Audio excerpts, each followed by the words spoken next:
in its sitting on the 6th of April 2023, considered the Data Protection Bill and processed further amendments.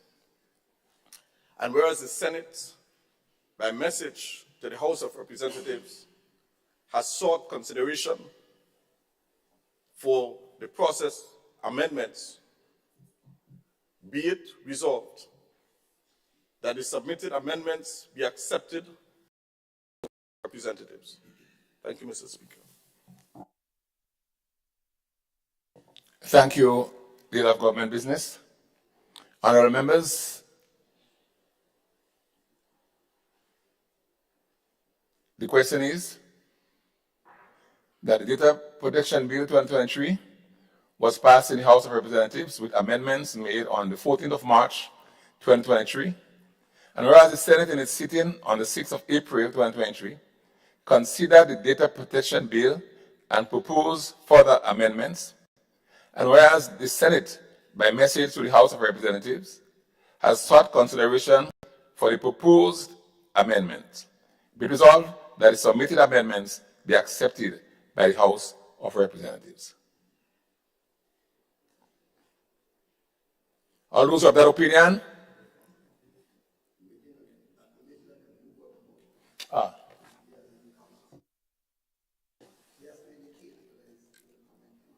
Leader of Government Business, if you wish to discuss or comment on it.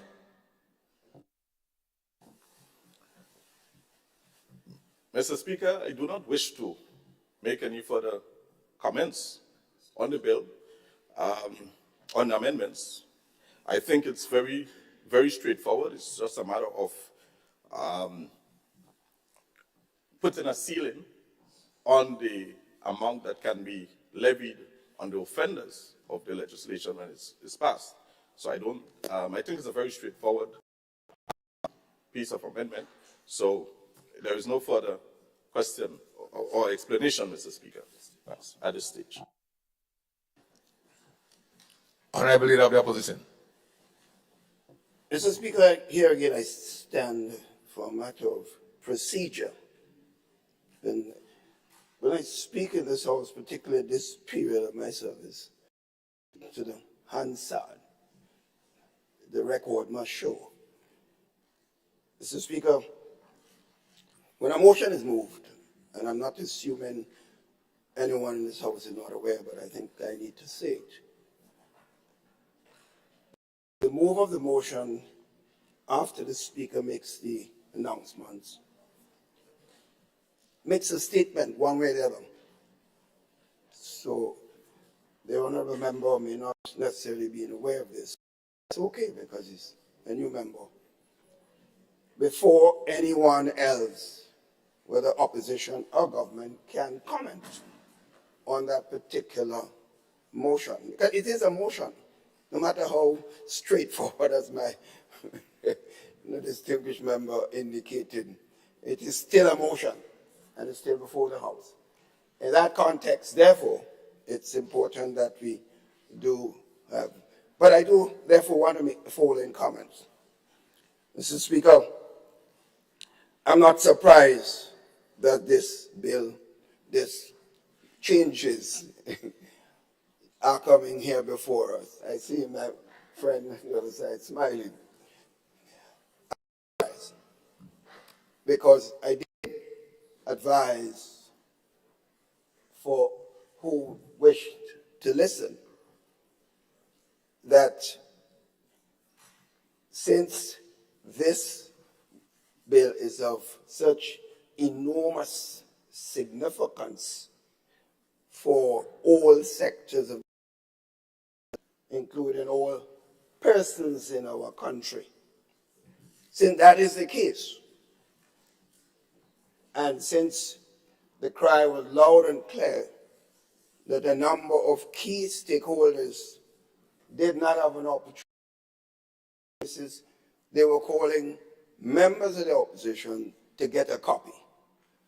So since that, Mr. Speaker, was the case, we on this side of the House, all 5 members who were present, did advise strongly that we should not go to the second reading, but allow some time for that consultative process to proceed.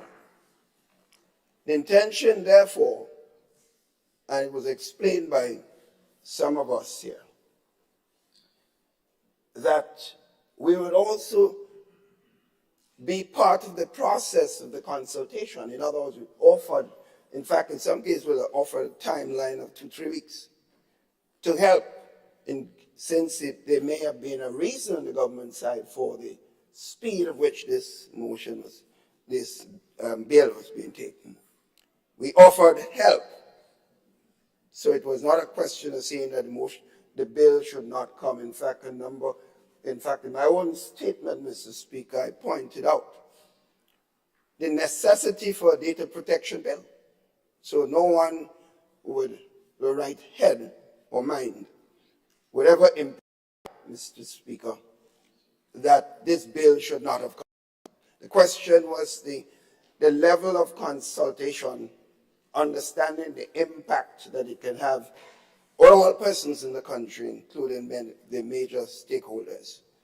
And the government would have been wise to allow that feedback in that period of time to proceed before it reaches the going to the second reading, and then, of course, committee stages and discussions and so on the bill. The government will be the beneficiary of those views, Mr. Speaker. And therefore, we strongly advise that. In fact, it was because of the necessity for the consultative process that we in our government, and I assume the previous NDC government, did not to go through all the stages or attempt. In saying so, Mr. Speaker, I make this point also. If you look at throughout the Commonwealth to the House of Representatives, and I'm not talking here about just Grenada, all the Commonwealth countries, are taking, and generally speaking, bills of utmost significance are usually laid in the Parliament for first reading. I'm talking about not all bills, because there are some bills that are urgent but does not have that enormous impact on stakeholders and the citizens of the country. Not necessarily so. And it could be urgent. The government will know this. So I'm not here implying that all bills should. In fact, the record will show during our period of service that a number of bills were taken through all stages, even from the first reading. I did indicate that, Speaker. And therefore, I'm saying, as I said when I began, that I'm not surprised. Because it seems to me, as I pointed out then, that you will go through all the stages, as the government said, someone from the government side, can't say who, that the consultative process will be held afterwards. That is before behind concept. You can't complete the bill's legality going through all the Senate and the lower house, and then talk about consultation. That, to me, does not make sense. And therefore, I feel compelled to say it. For the record, I did not sit in the Parliament when this was happening and said absolutely nothing. So, I assume that more consultation will take place. Let me make a further point, Mr. Speaker. It must be noted that I did not take much part after the bill was read a second time. The government used its majority. I did not. Because I don't think those of us in this house alone can simply say, and in also the Senate, that we represent the views of the vast majority of key stakeholders in the country. I would be presumptuous to assume that I speak for lots of these organizations. So I'm making this fundamental point. And it's really an appeal to the government that the procedure established over the years throughout all Commonwealth countries should be studied carefully. We are not perfect, but the procedure is studied and be applied on a general basis. But it appears that every single bill that has come forward so far from this government side is come from first reading and all stages, even the ones today. And I'm not making a presumption about position on each of those bills. So I'm making the point, Mr. Speaker, to say that I am concerned that it appears that it has become the norm. Yeah. And I'm not sure. Honorable Leader of the Opposition, huh?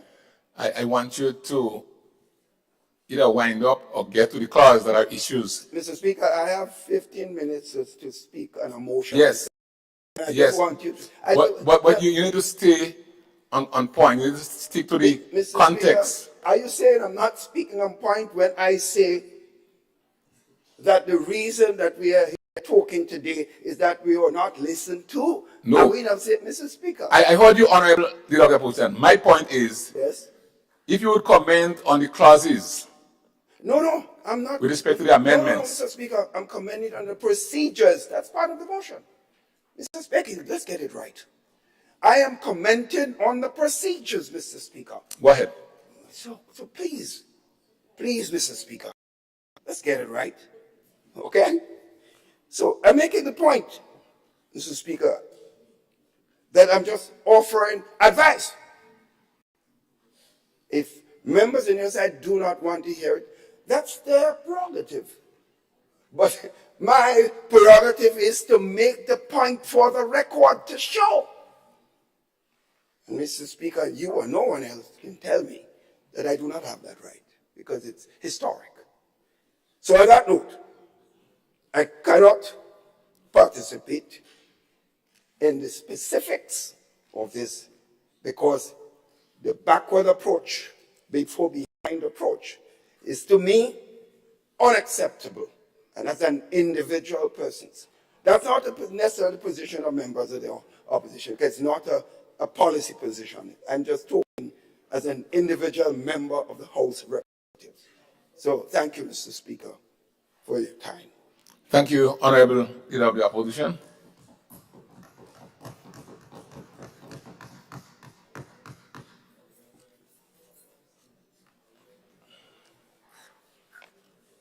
I know. Leader, can you turn off your... Thank you. I now put the vote to the House. No lights. Honorable members, the question is? No, Mr. Speaker, I was just... Leader of Government Business. Yes, thank you, Mr. Speaker. Mr. Speaker, I was just stating really that the motion has not been seconded. Never asked for second. So basically, I imagine that we're going, Mr. Speaker.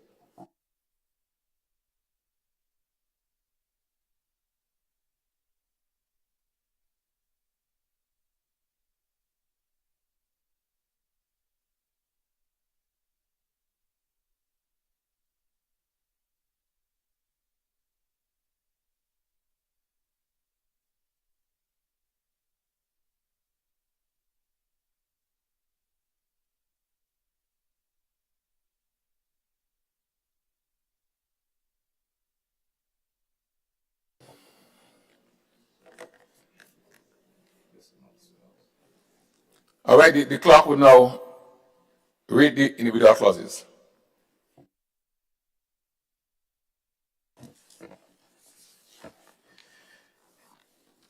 In Part 3, Clause 21, subsection 3, is amended by deleting the word "of" after the word "fine" and substituting it with the words "not exceeding." And a point of order, Mr. Speaker, a point of order. I think the leader of government business was correct when he said. When he asked for a yeah, second after the motion? No, well, he said the motion has to be passed to go to the second reading before we discuss the specifics. Yeah, I have not heard that. I think he was correct. So I thought the motion should be put. And that's a member, and I assume that. You would know, Honorable Leader of the Opposition, the person who pilots, right? He is the pilot. Yes. Is the person who closes. Isn't that so? Yes. Isn't that so? Well, you're the senior member. I'm asking you.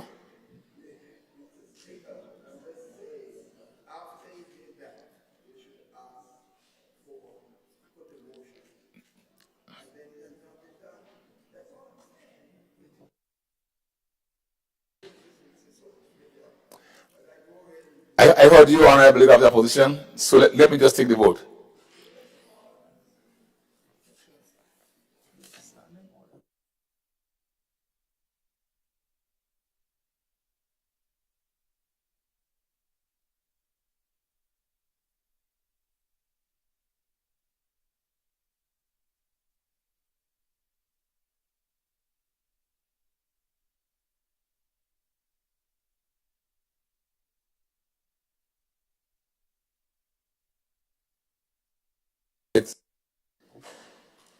Honorable members, I'm advised that we need to go through the individual amendments first before we vote. All right? Yes. So I'm advised that we need to go through the individual clauses, and this I'll ask the clerk to read.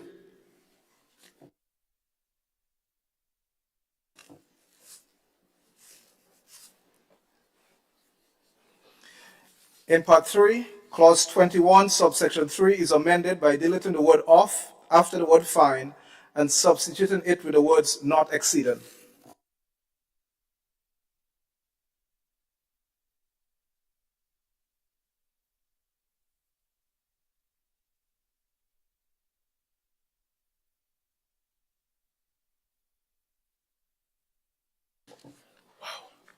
Honorable members, the question is that Part 3, Clause 21, Section 3 is amended by deleting the word "of" after the word "fine" and submitting it with the words "not exceeding." All those of that opinion, say aye. Of the contrary opinion, say no. The ayes have it. Indeed, the ayes have it. In Part 4, Clause 37(2) is amended as follows. A, by deleting the word "of" after the word "fine" and substituting it with the words "not exceeding." And B, by deleting the word "of" after the word "term" and substituting it with the words "not exceeding." Honorable members, the question is that Mr. Speaker. Prime Minister. Permit me, Mr. Speaker, for the record, it's not Part 4, it's Part 6, just to be clear. Correct, yeah. VI. Correct. Thank you, Honorable Prime Minister. Honorable members, the question is Part 6, Clause 37, Section 2 is amended as follows by deleting the word "of" after the word "fine" and substituting it with the words "not exceeding." And Part B, by deleting the word "of" after the word "term" and substituting it with the words "not exceeding." All those of that opinion say aye. Or the contrary opinion say no. Indeed, the ayes have it. The ayes have it. In Part 7, Clause 42, subsection 1A is amended as follows. A, by deleting the word "of" after the word "fine" and substituting it with the words "not exceeding."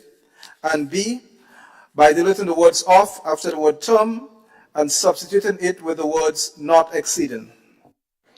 Honorable members, the question is that Part 7, Clause 42, Section 1, Subsection A is amended as follows: by deleting the word of after the word fine and substituting it with the words not exceeding, and B, by deleting the word of after the word term and substituting it with the words not exceeding. All those who are of that opinion say aye. Of the contrary opinion say no. Indeed, the ayes have it. In Part 7, Clause 42, subsection 1B is amended as follows. A, by deleting the word of after the word fine and substituting it with the words not exceeding, and B, by deleting the word of after the word term and substituting it with the words not exceeding. Honorable members, the question is, Part 7, Clause 42, 1, Section B is amended as follows. A, by deleting the word of after the word fine and with the words not exceeding, and B, by deleting the word of after the word term and substituting it with the words not exceeding. All those of that opinion say aye. Of the contrary opinion say no. Indeed, the ayes have it. The ayes have it.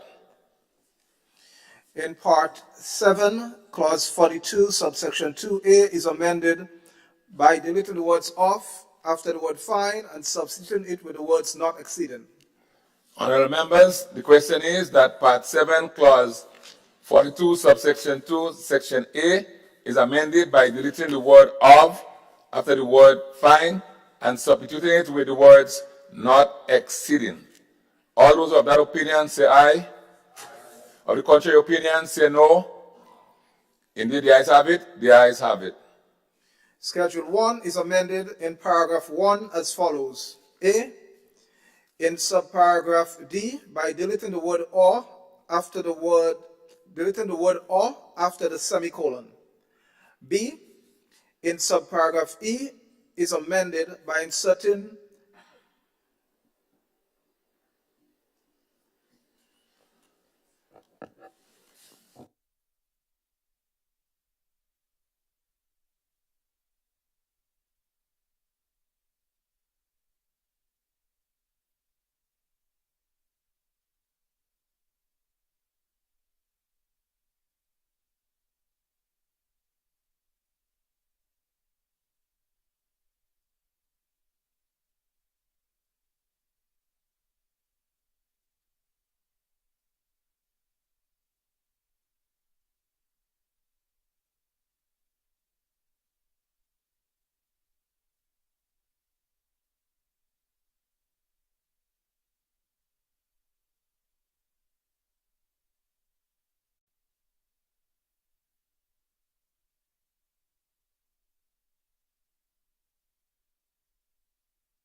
Schedule 1 is amended in paragraph 1 as follows. A, in subparagraph D, by deleting the word or after the semicolon. B, in subparagraph E is amended by deleting the full stop and substituting it with the word or and a semicolon. C, by inserting after subparagraph E the following new subparagraph. F, holds national executive office in a political party. Honorable members, the question is that Schedule 1 is amended in paragraph 1 as follows. A, in subparagraph D, by deleting the word or after the semicolon. B, in subparagraph E is amended by deleting the full stop and substituting it with the word or and a semicolon. C, by inserting the paragraph E, the following new subparagraph. F would read, holds national executive office in a political party.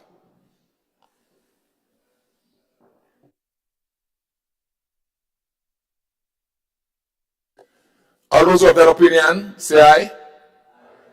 Of the contrary opinion, say no. The ayes have it. Indeed, the ayes have it. The amendments have now been passed in the House of Representatives.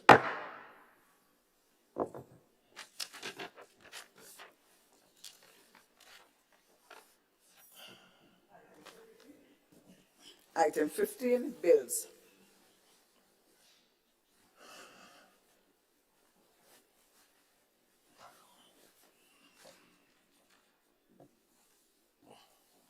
Leader of Government Business.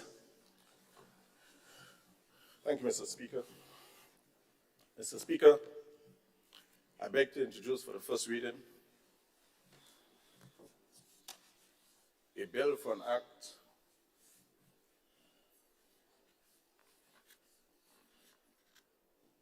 shortly entitled Tax Administration Amendment Bill 2023.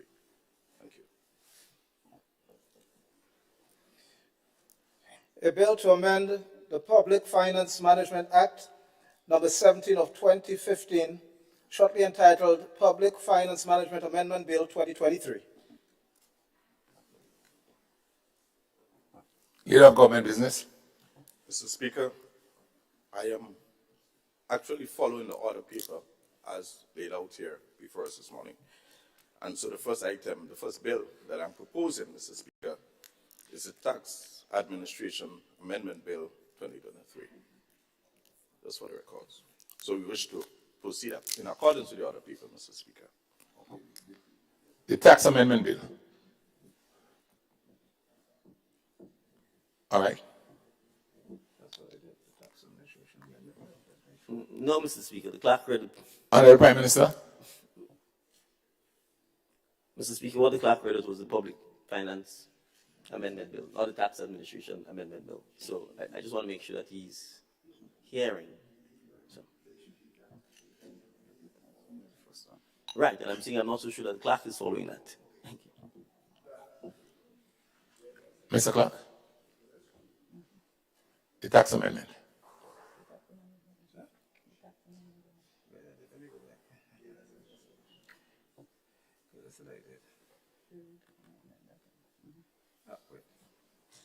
What's going on? Never told it was the same thing. I've solved the same. Public finance, when I click on tax, they give me 12 the same bill, same heading, so this is tax administration I just opened. And that's what I get. They give me 12 the same bill, so let's go out and copy it. All right, I will take this here. Paper copy this one. All right. Yeah, got it. A bill to amend the Tax Administration Act number 14 of 2016, shortly entitled Tax Administration Amendment Bill 2023.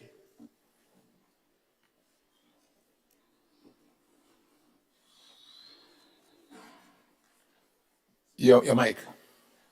Leader of Government Business. Mr. Speaker, I beg to move that the relevant standing orders of the House of Representatives be suspended to enable the bill to be taken through all its stages at this sitting. Honorable members, the question is that the relevant standing order of the House be suspended to enable the bill to be taken through all stages of this sitting. All those of that opinion say aye. Those of the contrary opinion say no. I think the ayes have it. The ayes have it. Leader of Government Business. Mr. Speaker, therefore, I wish to move the second reading of the bill. Honourable members, the question is that the bill be read a second time.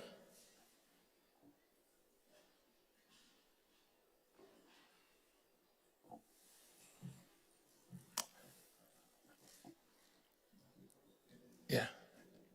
You come in? Did have government business? Mr. Speaker, I refer to the budget speech of December 5th, 2022, as presented by the Honorable Prime Minister. That speech, Mr. Speaker, included a number of measures that were taken to revive the economy of Grenada.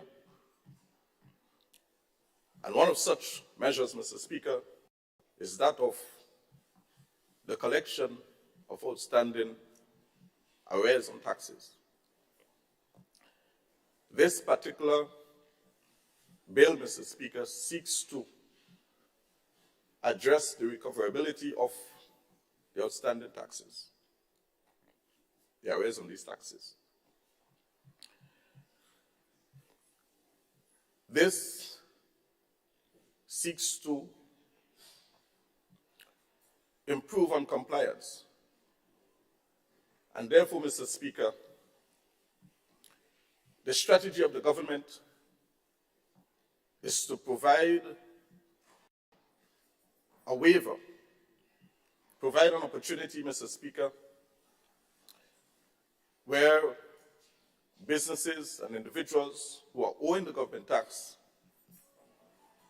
can pay those taxes without having to service fees and penalties associated with the arrears on those taxes. And so, Mr. Speaker, this bill proposes a tax amnesty.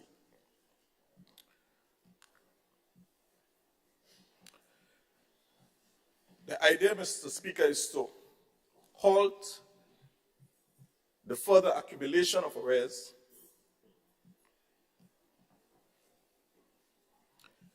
and so the collection of all tax arrears from 2022 onward will be strictly enforced in accordance with Act number 14 of 2016, which is the Principal Act,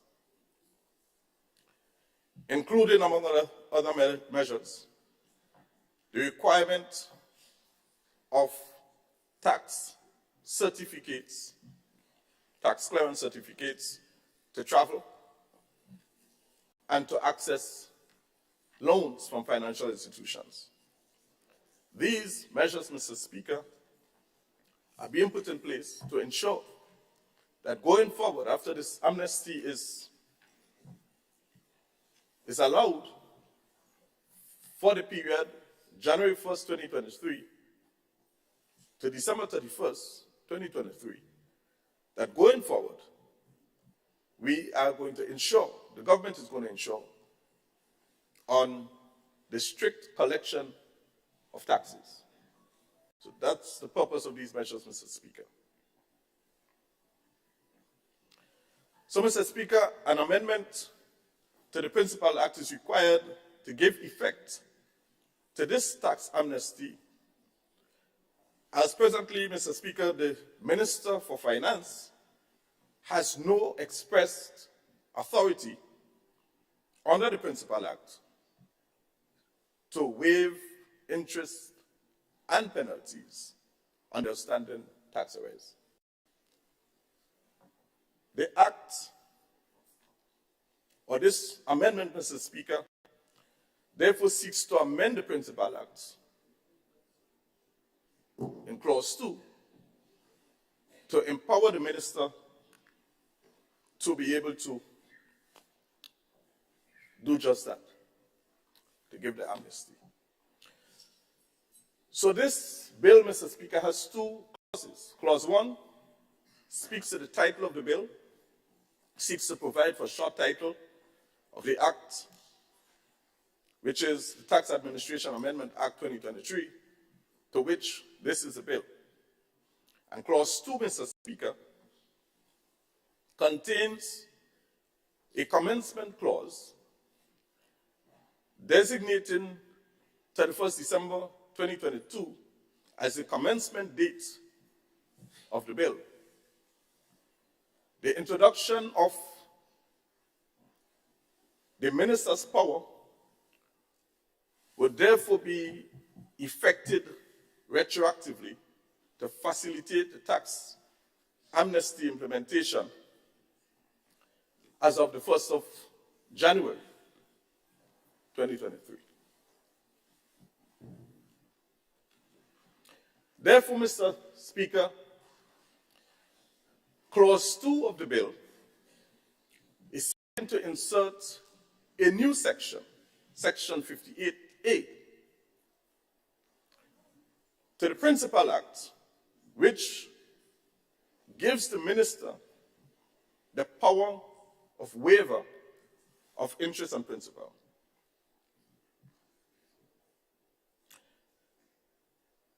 But this particular bill, Mr. Speaker, also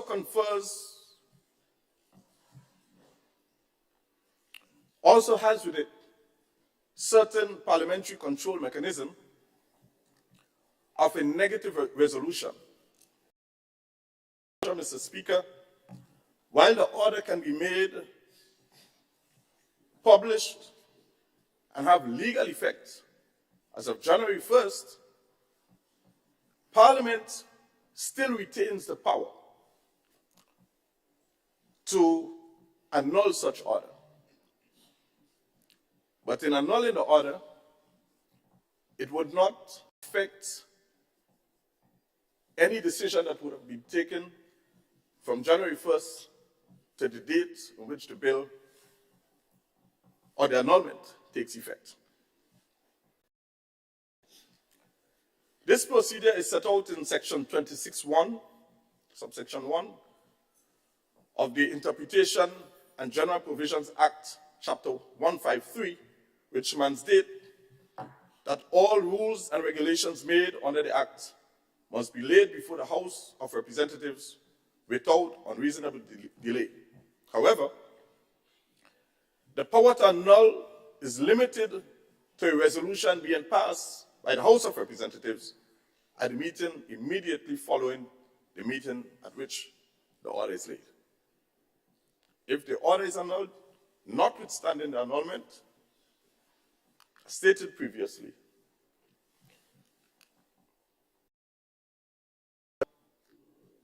the action taken while the order was in force will remain valid to the date of such annulment.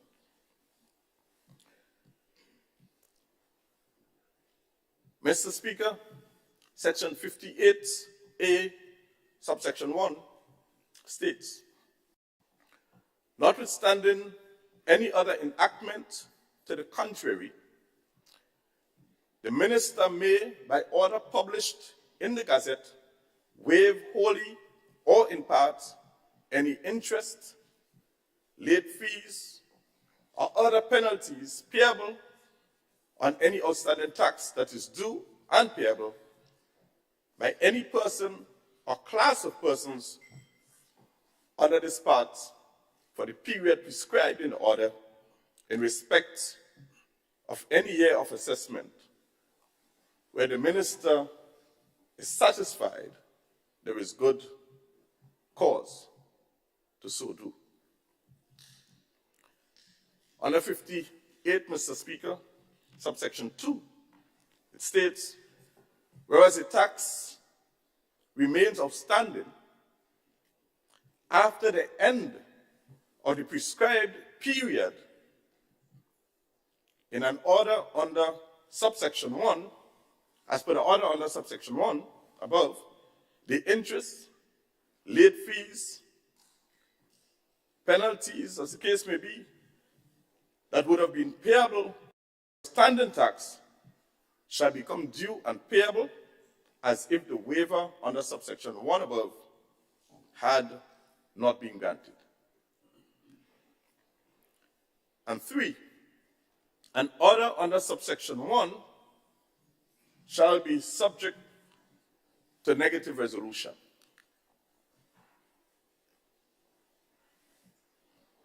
So, Mr. Speaker,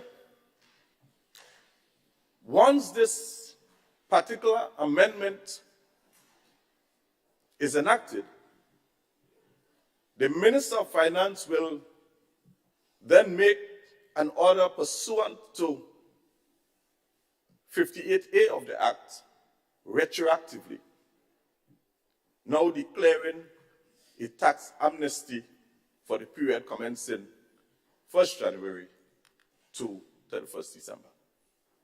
Yeah.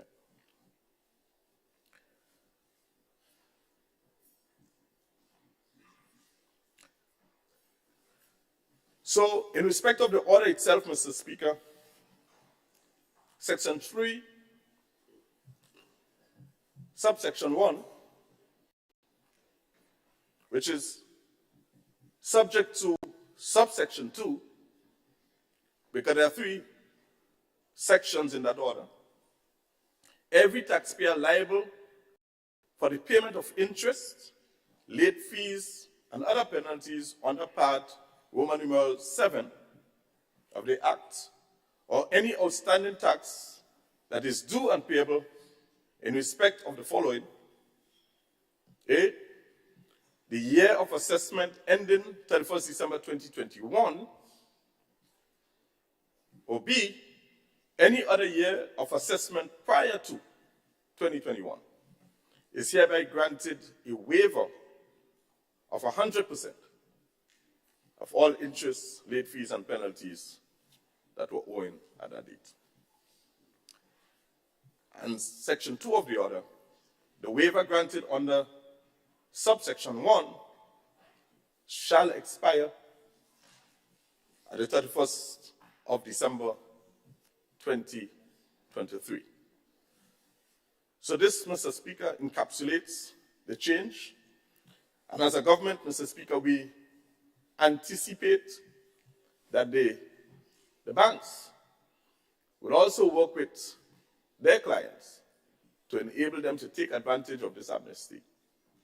We recognize that over $777 million worth of taxes, fees, and penalties are outstanding. And the collection rate presently, according to the Ministry of Finance, is approximately 34% compliance rate. As a government, Mr. Speaker, it is absolutely necessary that we make these changes, because if we don't, the collectability of these outstanding debts to government is very slim. And if we do, it is more likely that we are going to collect this debt. Mr. Speaker, I mentioned the financial institutions because we recognize that some of these clients of government, or customers of government, because we prefer to refer to them as customers, because we are involved in business of collection of taxes and administration of the law. We believe that these financial institutions must work with clients, whether it has to assist them in taking advantage of this amnesty, thereby enabling the government to collect these outstanding taxes. So we are prepared, Mr. Speaker, to give 100% waiver tax on the fees and on the penalties that were accrued over time, and afford the citizens and businesses to take advantage of this amnesty. Thank you, Mr. Speaker.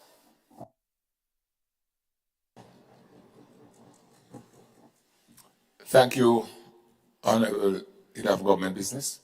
Honorable Leader of the Opposition. Thank you, Mr. Speaker. Mr. Speaker, in keeping with the comment I made earlier on,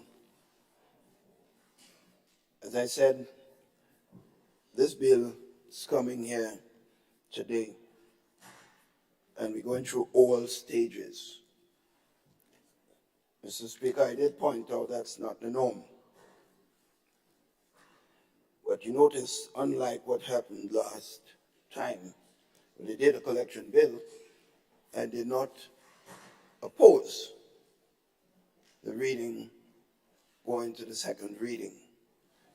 And one of the main reasons for this, as the Leader of Government Business pointed out, that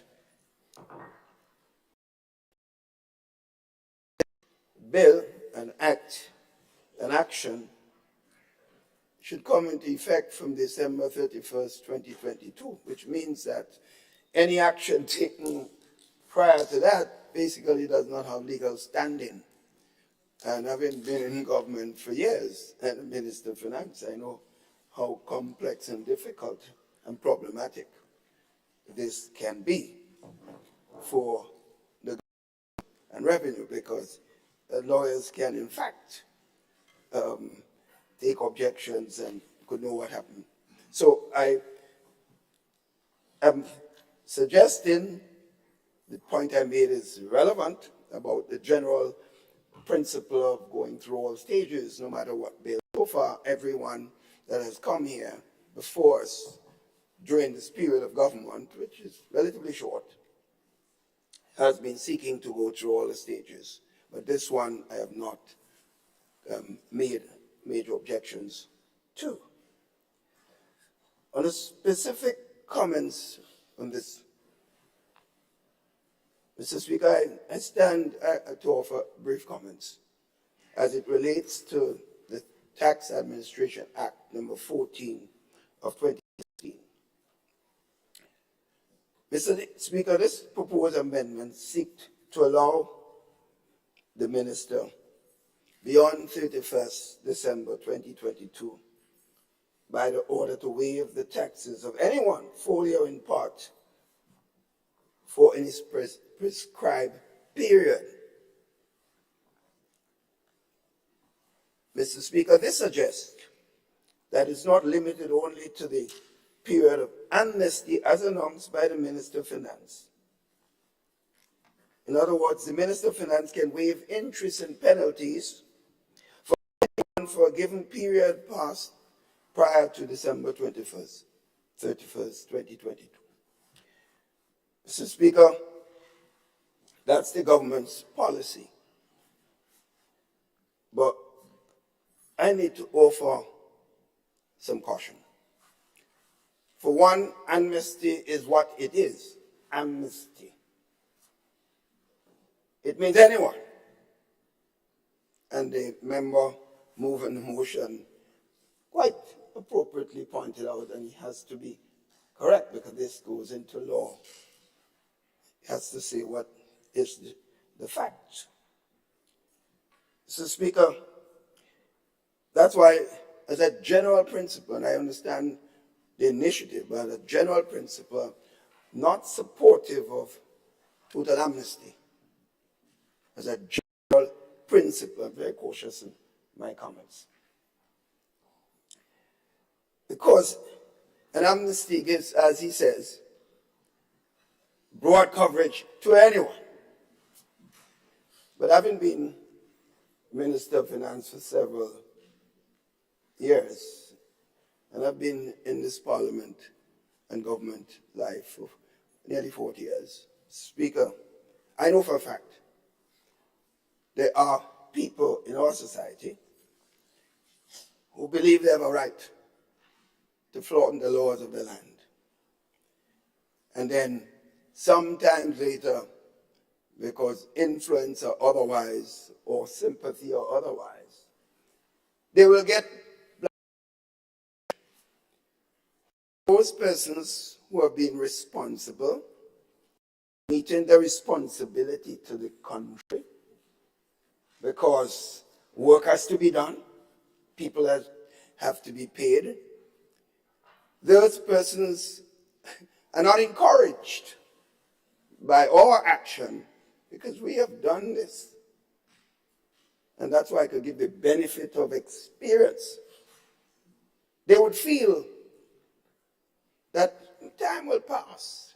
And I could tell you most of those persons who feel that they are supporters feel they have even an inalienable right to get it because they help bring the government into office.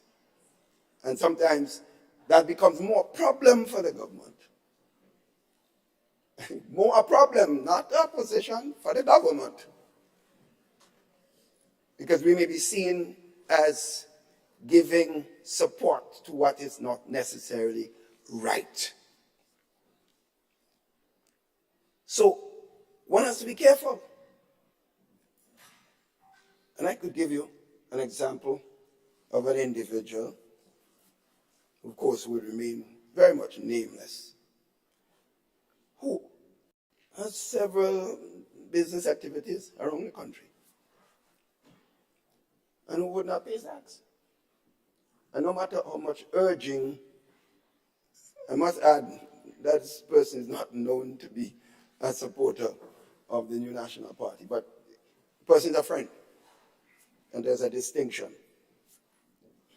So I asked the person one day, wouldn't say whether it's a male or female, why don't you pay the people taxes? The person said to me, man, you know, Doc, I have a lot of children. Well, you have a lot of children, that's your actions. But why should the taxpayers meet the responsibility to your own personal actions? If we do that, we'll in fact be saying to everyone that you can do precisely this. So I urge caution. And therefore, as I said earlier on, Mr. Speaker, what I say here today is for the record. Mr. Speaker, more importantly, Section 4, subsection Act sets out that if there is any inconsistency between this Act and the tax laws themselves, then the provision of the tax laws would apply. So that is, in fact, significant. None of the tax laws provides for waivers in the manner that is being proposed by this amendment. As a matter of fact, in some of the tax laws, the controller is allowed to waive interest and penalties under specific conditions. And the Minister of Finance is allowed to waive for hardship cases where the officers would have already done their evaluation. In some instances, provide the support to the minister for any such action. In other words, and I could only assume that in bringing this motion, which as I pointed out, I understand the intent, that a lot of care will be taken into ensuring that those who are, and that's one of the reasons is the problem with the amnesty. If broad powers are given to the minister to use his discretion, because in amnesty, the minister can't have a lot of discretion because the law is everybody gets. So it probably would be more, probably the intent might have been better to allow the minister would use his appropriate judgment, recognizing he or she has responsibility for revenue generation in the country, and therefore needs to optimize government revenue to do the things that government wish to do. But someone who is deliberate, and that there are some people in a country like this, as I pointed out. And sometimes when you're in government, you have to fortify yourself as leaders not to allow situations like that to affect you, because we are all human beings. And the minute you say no, then you become an enemy. They're ready to go to the next side. But so be it. So be it. That's the nature of life. But you have to stand. Because in the overall context of things, you will be able to stand on very noble ground. Because when they attempt to go to people to claim that you treat them badly, you have the facts to show this is what he or she wanted me to do. So in effect, what I'm saying, Mr. Speaker, is to make the point, while the general principle is understood and accepted, the benefit of my own experience, so the government in going forward, knowing that it has to collect the maximum revenue, would watch those fundamental factors. This is my concerns or point that I wanted to make as I stand here. Generally supporting the principle upon which this motion and the intent upon this bill, is before us. Thank you, Mr. Speaker. Thank you, Honorable Leader of the Opposition. Do I see the MP for St. Patrick's West? Thank you, Mr. Speaker, and good morning to my colleagues on this side, as well as to those on the other side. And Mr. Speaker, I wish to comment on how happy I am to see the citizens of the country being a part of and witnessing the democratic process in action. I would like to recommend, Mr. Speaker, that from time to time we get the school children involved in a deliberate attempt to get them to witness the process live and direct. Mr. Speaker, I rise to support the amendment because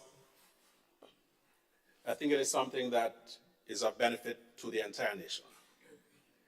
It is something that is non-partisan in its scope and in its application. The fact that we are in effect bringing forward an ex post facto amendment does not nullify the intent and effect, since no one will be hurt by its application. So, Speaker, who are the ones that will benefit from this amnesty? The ordinary citizens of our country, who have, over the years, taken a battering economically in many cases. The businesses, especially those that have struggled to recover since the advent of the COVID-19 pandemic. And I dare say, Mr. Speaker, that even the government, because with the incentive now of not having to deal with arrears and penalties, it is more likely that revenues that would not have been collected will now be forthcoming to the Treasury. Just about 4 to 6 weeks ago, Mr. Speaker, close to the gas station in Sauters on Main Street, a gentleman pulled out his tax form. He showed me that with arrears and penalties, his debt to the government of Grenada was in excess of $17,000. Let us put that in context, Mr. Speaker. We have a housing program that provides up to $17,000 for poor people to build a house. This gentleman, who works occasionally in construction, occasionally does a bit of backyard farming, has a liability to the state in excess of $17,000. Because of the amnesty, that has been reduced to $1,700 plus. Massive reduction, Mr. Speaker. Mr. Speaker, we know that most people, if given a chance, do not like to spend, particularly on taxes. So the fear that people may sit back, deliberately refuse to pay their taxes in the hope that down the road there will be an amnesty, that measures have been taken to mitigate against that type of thinking and against that type of behavior. So the fact that one would need to produce a tax certificate under certain circumstances would militate against people practicing that negative and unpatriotic type of behavior, Mr. Speaker. So, Mr. Speaker, the net effect of the amnesty will be that of providing another form of stimulus to the citizens and to the economy, and that is why I support it 100%. Thank you.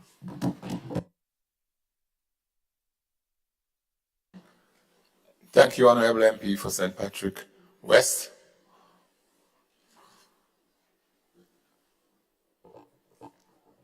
Right, I have not seen any other lights, so, oh, sorry. MP for St. Andrew Southwest. So thank you. Thank you, Mr. Speaker. Mr. Speaker, it's a very pleasant sight. It's a wonderful moment. Look around and see so many persons present here this morning. It's a moment of glory. It's a moment of happiness. It's a moment of achievement.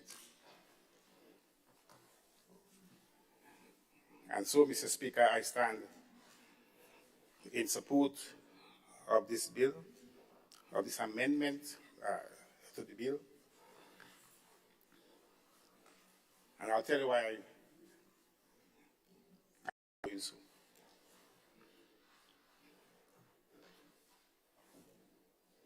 Mr. Speaker, we all accept the role of fiscal policy in economic development. And within fiscal policy, in fact, let me explain, there are two main instruments, two main tools of fiscal policy. One is revenue, and the other is expenditure. And depending on how you implement these two fiscal instruments, you can either stimulate economic activity or you could stifle economic activity. Now, one of the main tools that government can use to stimulate economic activity or to stifle economic activity is taxes. So based on the tax that you implement, private sector may be encouraged to get involved in economic activity, or private sector may not be encouraged to get involved in economic activity. And therefore, what this amnesty, what this amendment seeks to do is to encourage greater private sector economic activity in the country. Mr. Speaker, when you examine these tax arrears, if you examine it closely, you may find that the interest, the fees, and the penalties, they are all together far greater than the principal tax itself. Far greater. And there may be objective conditions that prevent a business from paying its tax on time. I mean, I did not regurgitate the issue of where we just come from in the last few years. But going forward, must always think about what economic policies, what fiscal measures it must use to stimulate and to drive the economy. Because the economy, Mr. Speaker, is driven by the private sector. And government role in the economy must be to facilitate and to encourage greater economic activity in the country. And therefore, Mr. Speaker, the implementation of this amendment would result in substantial savings for those private sector individuals. And if those savings are used to be plowed back into the economy, it would mean further economic activity down the road, which in fact means more tax revenue to be collected down the road. So in one sense, Mr. Speaker, really and truly, you're not losing. You're not losing. You're not for, what you forego today in interest and penalties and whatever, what is foregone today is being collected down the road in higher tax revenue. So in that regard, Mr. Speaker, I give full support. But more than that,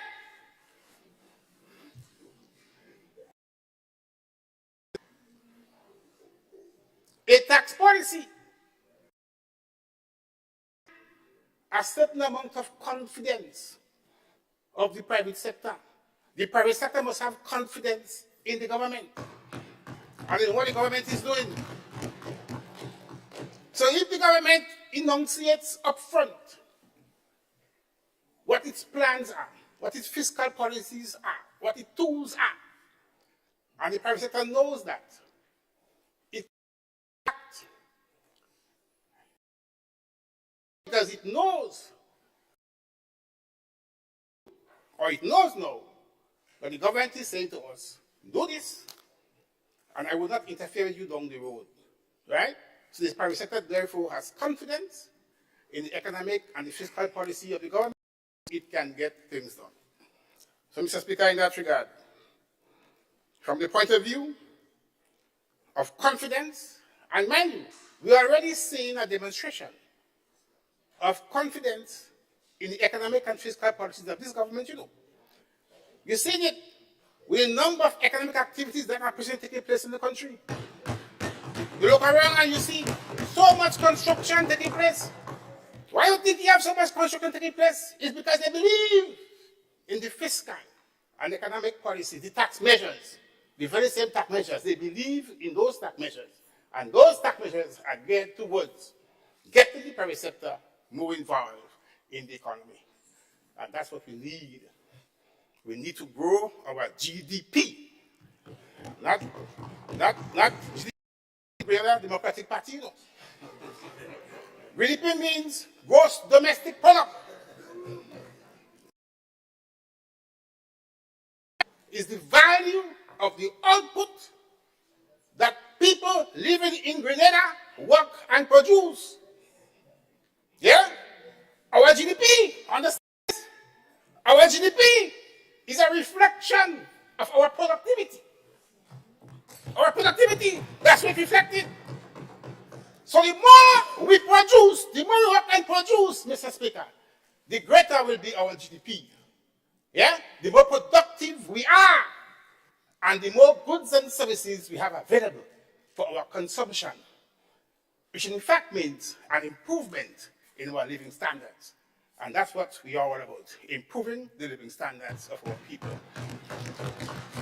And if it means foregoing tax revenue now, if it means foregoing interest and fees and penalties now for an increase in economic activity down the road, we will certainly do it. And that's what we are doing. Thank you, Mr. Speaker.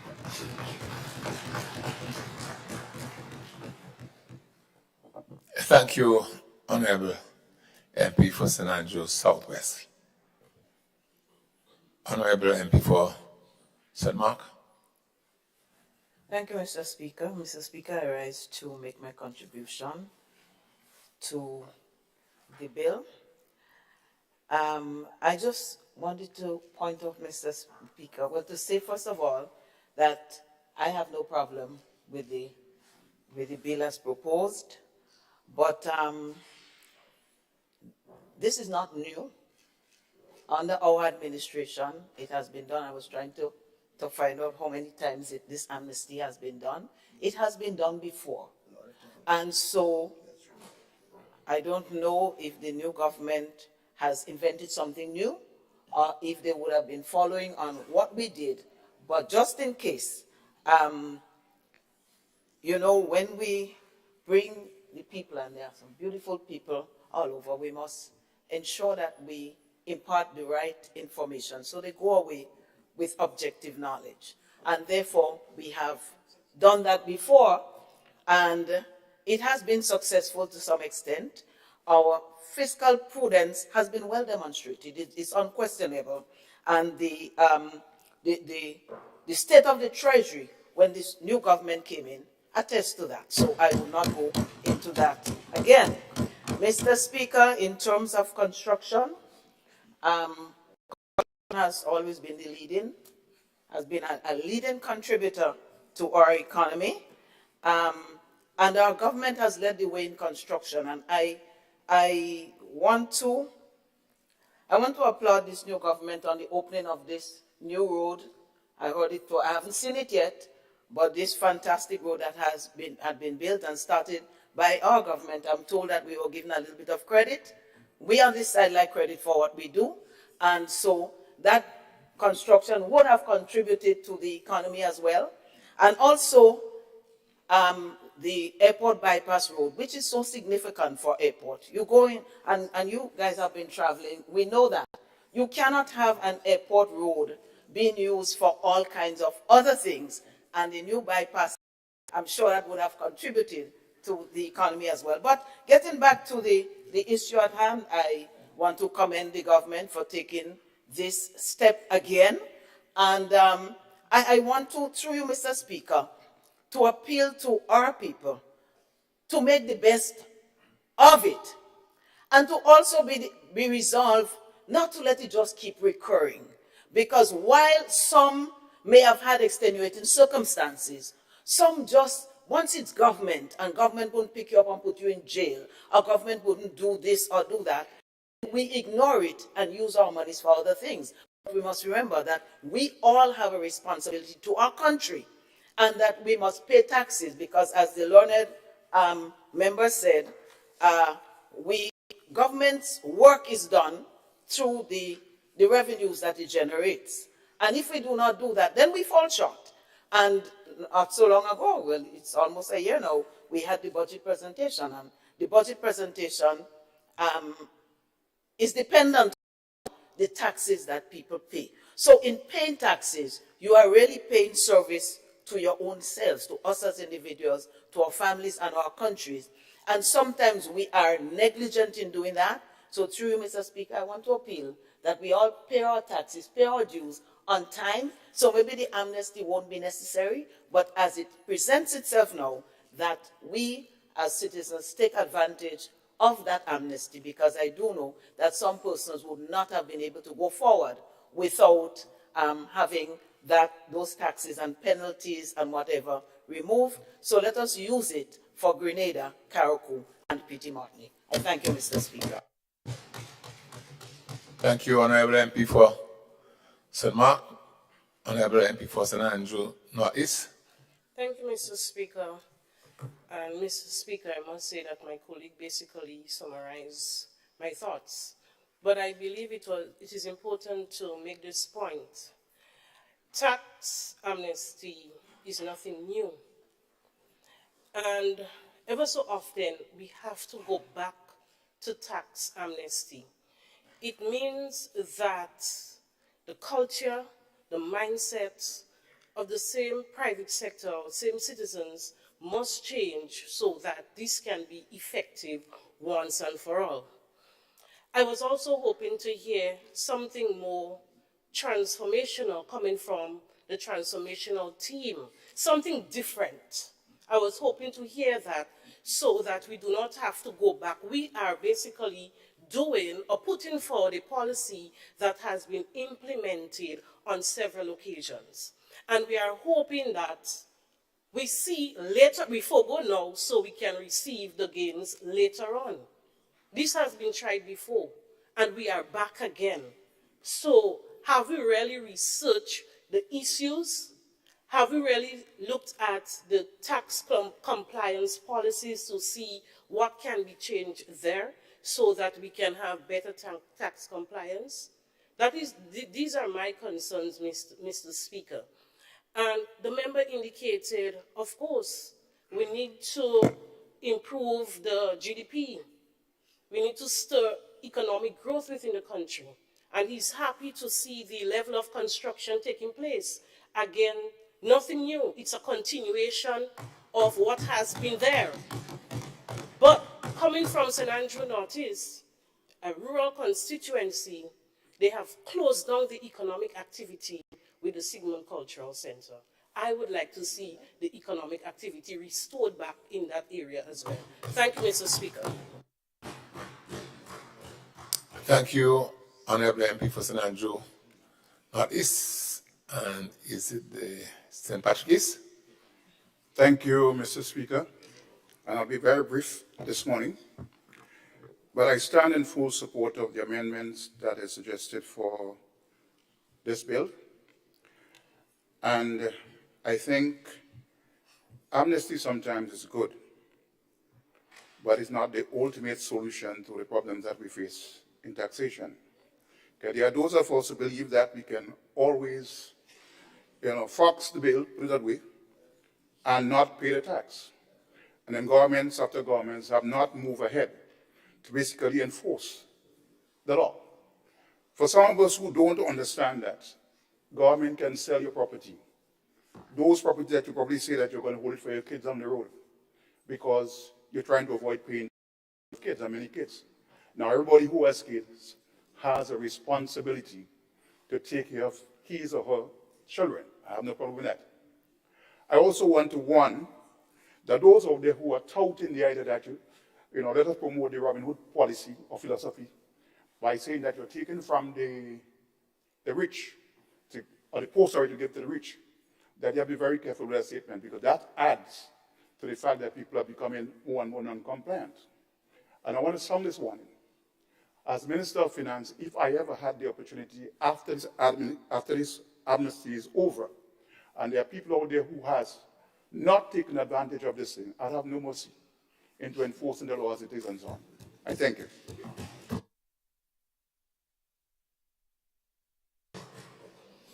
Thank you, MP for St. Patrick East.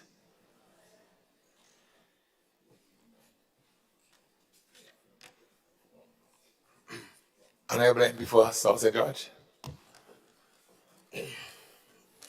Good morning, Mr. Speaker, and everyone here at the House. Mr. Speaker, let me just make something clear. I get the notion that when we put forward a bill or something, the members on the other side is like a competition, and I've not seen anything transformational. Mr. Speaker, let me just remind the members on the other side that we just came from a period of almost no economic activity. We just came from a period of COVID where you had lockdowns, where businesses, Mr. Speaker, suffered. So you will have cases where members of the public lost their jobs and were not able to meet their commitments. Mr. Speaker, you will have cases where businesses, Mr. Speaker, suffered and as a result were affected adversely. Therefore, this amnesty, Mr. Speaker, can add benefit to them. So in bringing the notion that they have not seen anything transformational, what is there to be transformational in a tax amnesty? Tax amnesty is tax amnesty. And it doesn't matter where you go, tax amnesty is tax amnesty. Also, Mr. Speaker, mention, and we have to be careful when we listen to certain people make certain points because, Mr. Speaker, they know better. And they try sometimes to mislead the Grenadian people We just heard about the Simon Cultural Center, and we'll give the notion that we, as a government now, have stopped economic activity because we have stopped the process. Mr. Speaker, the Simon Cultural Center was not a cultural center. It was a shell with a stage.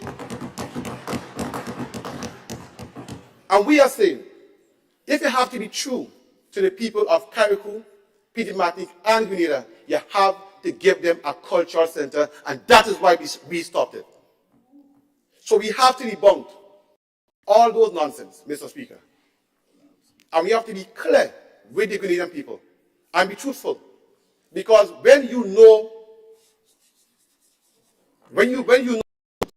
and you try to distort it to fool the people of Grenada, that is where, Mr. Speaker, I personally have a...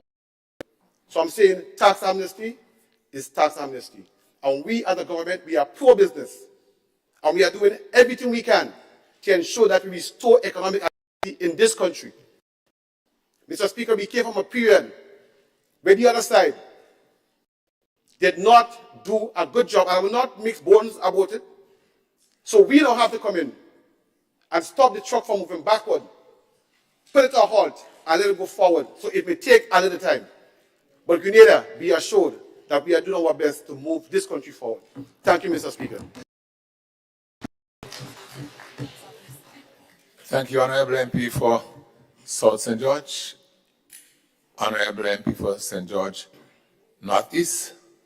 Yes, Mr. Speaker, thank you very much. I stand in full support of the amendment. I believe that it is necessary. I think what is different now is that we are not just targeting corporate society, but everybody is included in the amnesty. And that is something that is different and more. The last time under the former administration that we did have the amnesty, it was targeted for businesses. And it was around the area of the implementation of the structural adjustment program. So it is something that we can debate on, but I think it is futile. What we need to focus on, as the Honourable Member just mentioned, is the impact it will have on people coming out of COVID-19 and the resuscitation of their livelihoods and their businesses. Mr. Speaker, I would like to briefly respond to the remarks in the context that it was raised, which has to do with the question of construction activity. And the Honourable Member for St. Andrew North East raised the point about the Simon Cultural Center. Now, Mr. Speaker, this morning I would not go into great detail, but Grenada was not getting value for money. I would not reveal the high cost it was costing the state just to build a simple foundation. And in addition to that, when we came in, we had to review the plans. As the member mentioned, for South St. George, it was essentially a shell. We had to add different rooms. You know what we did? We added a mini theater, we added a dancing room, we added new studios, and we changed the entire design completely. And this was as a result of our intervention into the project. What that project looked like on the heels of the general election, just dishing out money to a contractor. And we are saying, we know fully well that that contractor did not have the financial backing to start such a project and was still given the authority to go ahead. It ended up costing the state millions. 3 million just to start, and you still don't have anything. So let us not go there this morning, Mr. Speaker. I believe that construction activity is separate and apart, but I think the substance of what we are putting forward here is the easement to all of our people, corporate and private citizens, on the question of a tax amnesty and how they can rebound post-COVID-19. Thank you. Thank you, Honourable MP for St. George Northeast and the MP for the constituency of Carriacou and Petite Martinique. Thank you, Mr. Speaker. Mr. Speaker, I stand to support this motion that's brought before us this morning. You know, I support it because, as the members on both sides seem to agree, it will help to stimulate some sort of economic stimulation and growth. Over $600 million have not been collected as a result of non-compliance. And of course, what a better time for the amnesty after a period of lockdown and economic activities at a stale pace, and businesses are trying to recover. This government could not have come in at a better time and introduced this policy to assist businesses, and not just businesses, but people in general. And this is what we are about, putting people first, putting the country first. And I want to join my honorable friend from St. Mark's, Mr. Speaker, to encourage businesses and people to take advantage of the amnesty. And this is not an amnesty for amnesty's sake. I mean, it's absolutely clear what we are trying to achieve. You're given a break for a whole year, and if you do not take advantage of it, we will be implementing, or you will face the full weight of the law. So take advantage of the opportunity that is given to you. I believe, Mr. Speaker, that the people of Carriacou and Petit Martinique usually pay our taxes and so on, which is a good thing. For those of us who don't, I want to encourage them to please do so. But again, I stand to support this and encourage all members to do same. Thank you, Mr. Speaker.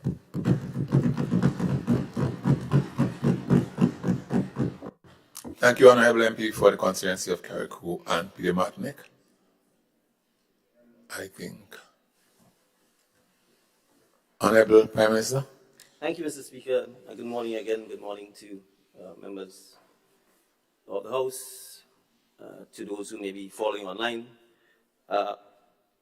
Mr. Speaker, I think it's important, perhaps, since ultimately we're here as members of constituencies, for me to assure the member for St. Andrew Northeast that we are in fact committed to ensuring that St. Andrews Northeast, and in particular Simoon, given the long history that the site has with our cultural activities, including in particular back in the day, the Calypso semi-finals, that we are committed to ensuring that the cultural center is built, and that it is built to a standard and a quality, and that the amenities are deserving of the people of St. Andrew Northeast. So I just want to assure of that.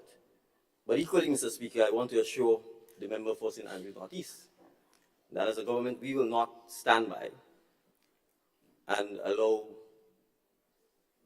contractual arrangements, and I'm going to put contractual arrangements in bracket, that are obviously not in the best interest of the people of St. Andrews Northeast to proceed if we have the ability to do something about it. And I recognize the hesitancy in the honorable member for St. George Northeast and the Minister for Youth, Sports and Culture in not wanting to go into the details. But the reality is the details of what we found were not pretty. And I'll start with this simple fact. $3 million was advanced to the contractor in the absence of the contractor meeting any of the requirements for the contract as set out by the government's own consultant. So the money was given to the contractor before the contractual documents were in place. They were given to the contractor before the contractor had the insurance bond to ensure that if he did not perform, or if it did not perform, that the government and the people of St. Andrew Northeast would have a bond to claim upon. And we also have to factor in that if you're talking about a cultural center, the facility as designed did not permit for any indoor activity. So if it rained,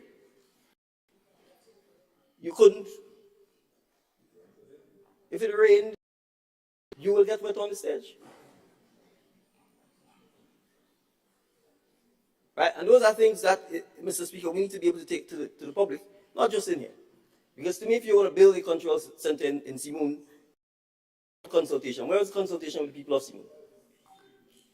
Where was the consultation with people of Andrew Northeast to say this is what we want to, this is the draft design, give us your input, let us know what you think, etc.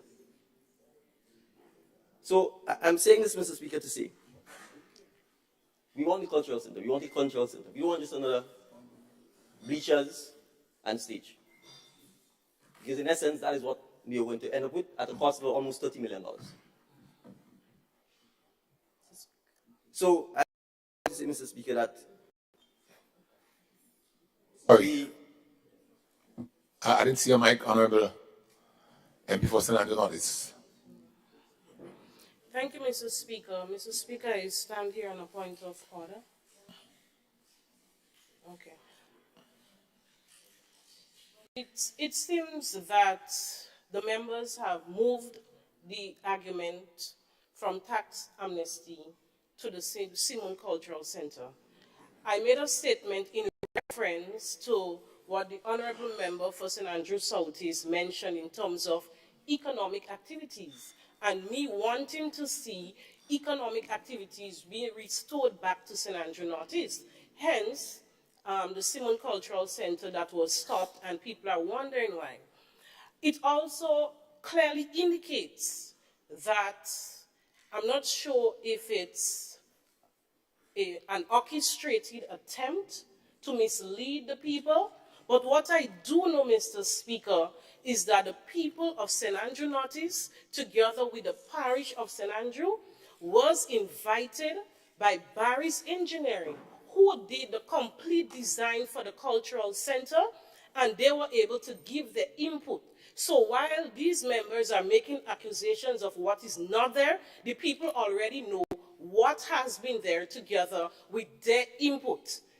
So Okay. it is very important that I make this point, Mr. Speaker. All right. What I think, one more point here, Mr. Speaker, I think the members are mixing up the first phase of the project instead of looking at the complete design. I'm not saying this for argument's sake. I just wanted to make that point. Thank you, Mr. Speaker. All right, Honorable Prime Minister.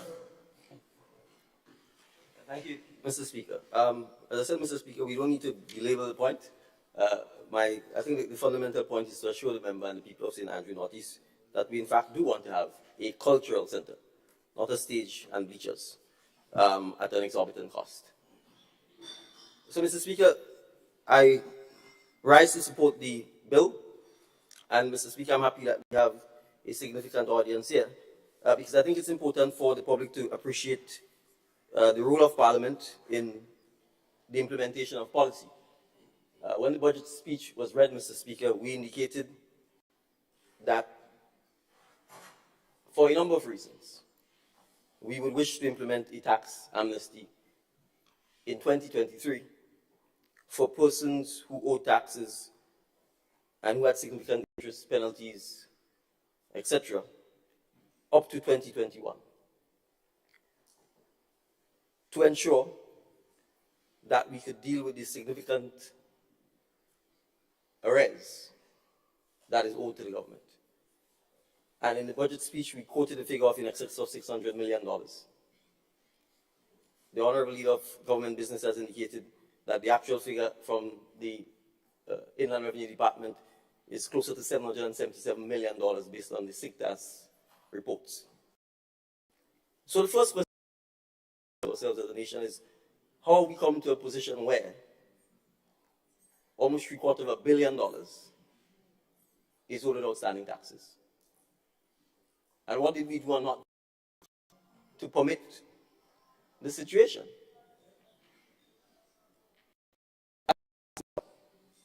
If we were collecting the taxes, if we were enforcing laws, we would not be in a position where the government, the state, is owed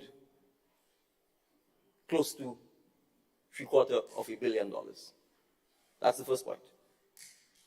But I also raised, Mr. Speaker, on the last time that we were in Parliament, the need to modernize, simplify, and digitize our tax system so that it would make tax collection and the payment of taxes easier. And I indicated that the much talked about data protection bill was part and parcel of that process, because come 2024, the intent of the government is to move the tax collection system online with a new tax administration system.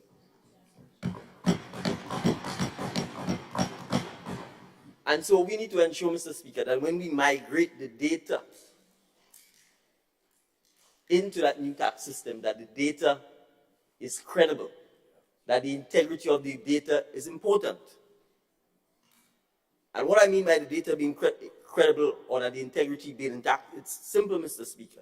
In the current system, we have challenges where you will have, well, my name Deacon is unique, so you probably wouldn't find a lot of Deacon Mitchells. But we use an example, Tom Jones, where you have 7 Tom Joneses, and it is not clear whether it is actually 7 Tom Joneses or whether just over time the integrity of the data has been compromised, so it is perhaps only 2. We have a duplication of names. And so when we go into the system, the new system, Mr. Speaker, we need to eliminate that. Similarly, and I'm sure the citizens of Grenada have encountered that, from time to time, you go in to pay your land tax or your property tax. You are satisfied you have no arrears. Inland Revenue is telling you you have arrears. And you and the tax officer has a standoff. And they tell you, go and bring your receipt. No, if you don't have your receipt, they are not removing those arrears. It doesn't mean you didn't pay. You might have paid. It's your receipt. You didn't pay because whether it's a clerical error or somebody didn't change something in the system, they are now saying you owe the tax. And not only do you owe it, you don't have interest, arrears, and penalties. And what is the interest rate on most of these taxes? It is 2% per month. 2 by 12 is 24%. So if you owe $100 in tax, in 4 years, the arrears plus the tax is $200. And that's just the interest. Then you add the penalties, etc. So, Mr. Speaker, you will very well find that of the $777 million, a percentage of it is, in fact, interest and penalties. And if genuinely persons find themselves in economic difficulty and they can't even pay the tax, how do you pay the interest and penalties? They can't. And so we have to come to the realization that it doesn't make sense continuing with this process.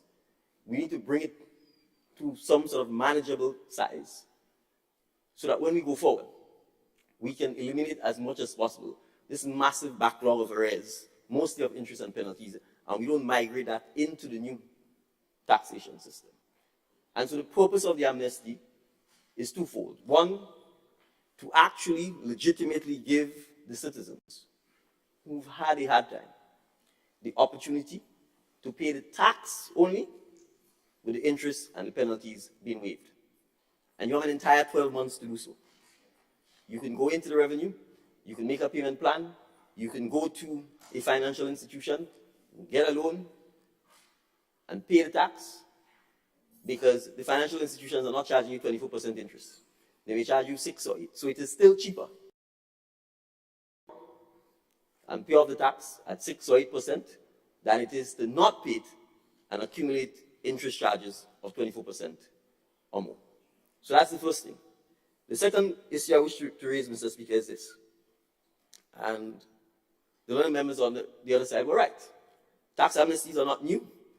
And in reality, certainly since the Tax Administration Act was passed, this administration and the former administration have been giving amnesties without the backing of the law.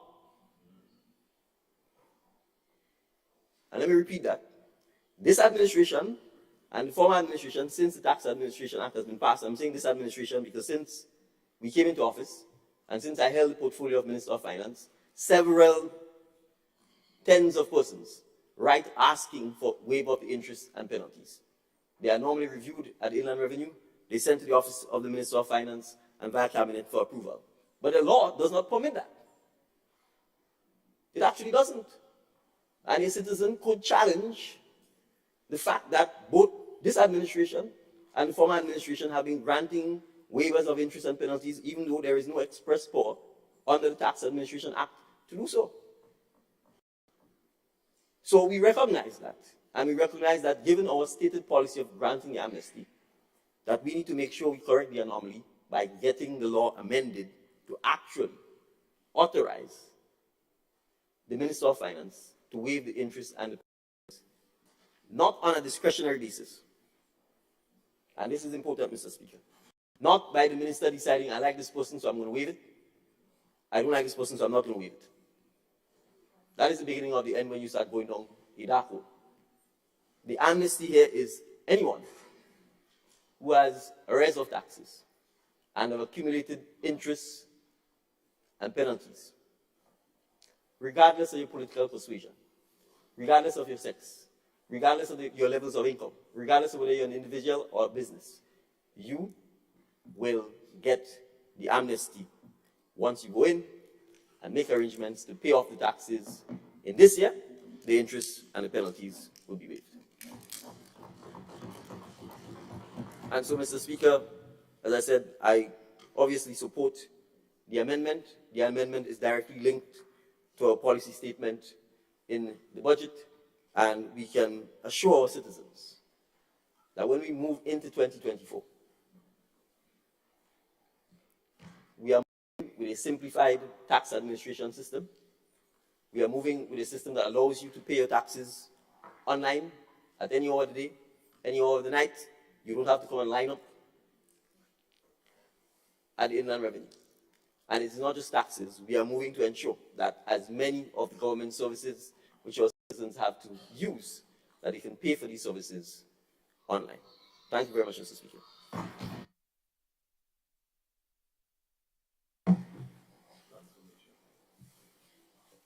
Thank you, Honorable Prime Minister.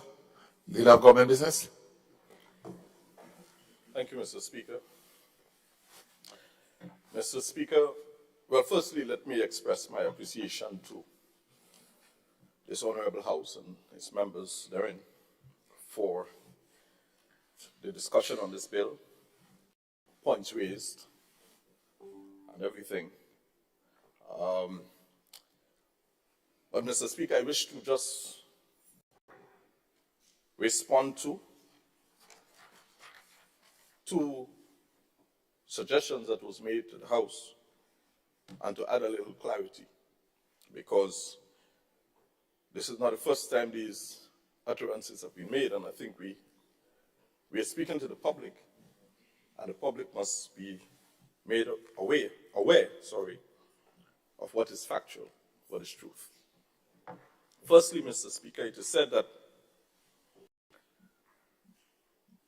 it is not the norm that these bills go through all the stages at a single sitting. So, Speaker, well, over the last 9 or so years, prior to the last election,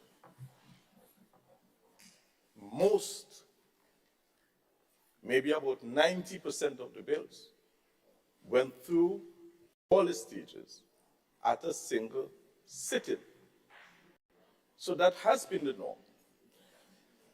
We are privileged in this.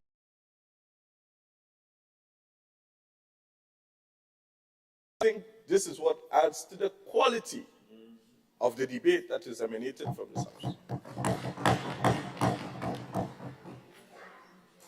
Government, we are happy that there is an opposition. We are happy to account in an honest and transparent manner to the Grenadian population of the decisions that we have taken at Cabinet and the things that we want to do or that we have planned to transform this economy of ours. Secondly, Mr. Speaker,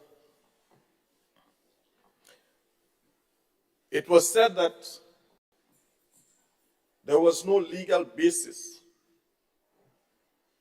for the decision to waive fees and penalties from January 1st to the time that this bill is passed.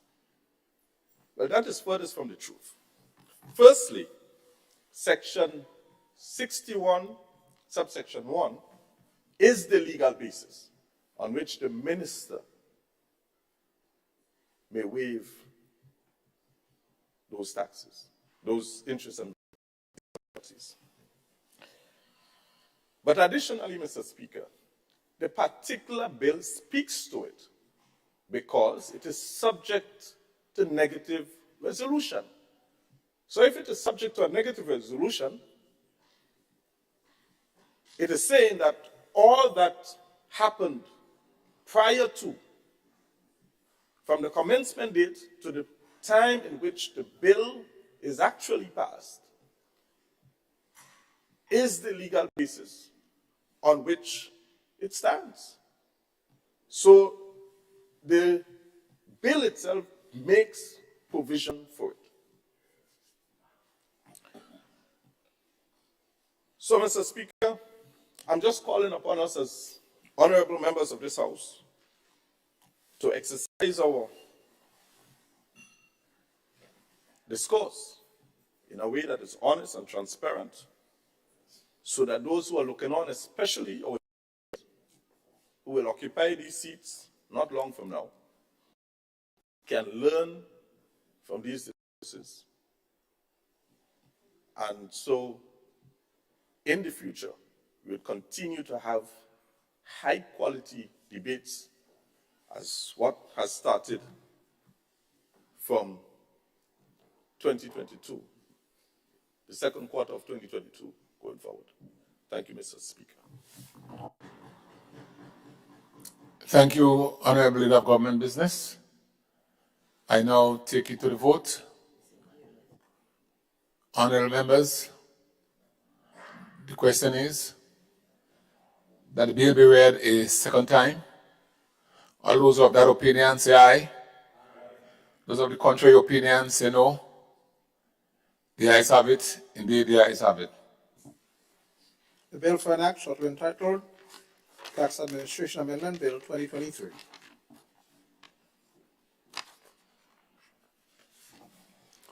Leader of Government Business.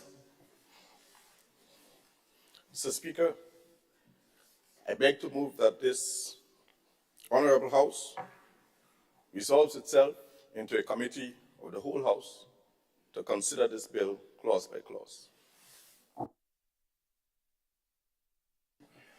Honorable members, the question is that this Honorable House resolved itself into the committee of the whole House to consider the bill clause by clause.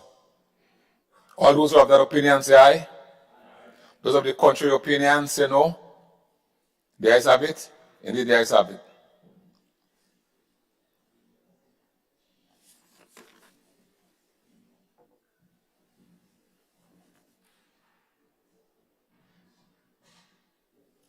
This Honorable House is now in committee.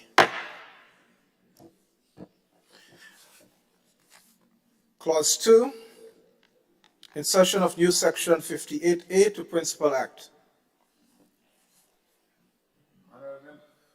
Honorable members, the question is that clause 2, insertion of the new section 58A to the Principal Act form part of the bill. All those of that opinion say aye. Of the contrary opinion say no. The ayes have it. Indeed, the ayes have it. Clause 1, short title and commencement. Honorable members, the question is that clause 1, short title and commencement, forms part of the bill. All those of that opinion say aye. Of the contrary opinion say no. The ayes have it. Indeed, the ayes have it.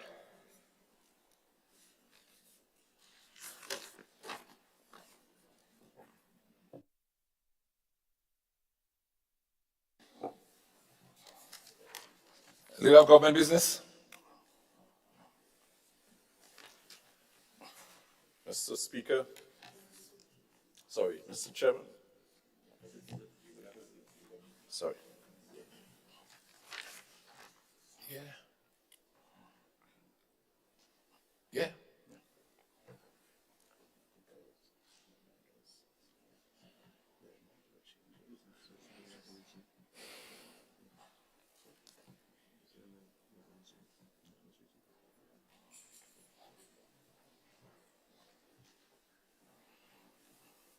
Mr. Chairman, I beg to move that since that there is no amendment or recommendation for amendments, that this committee is resumed,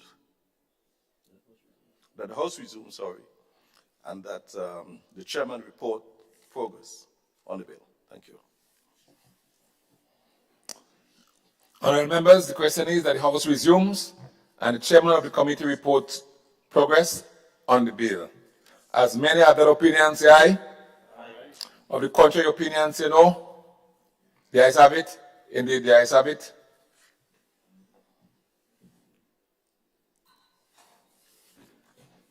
This honourable House now resumes.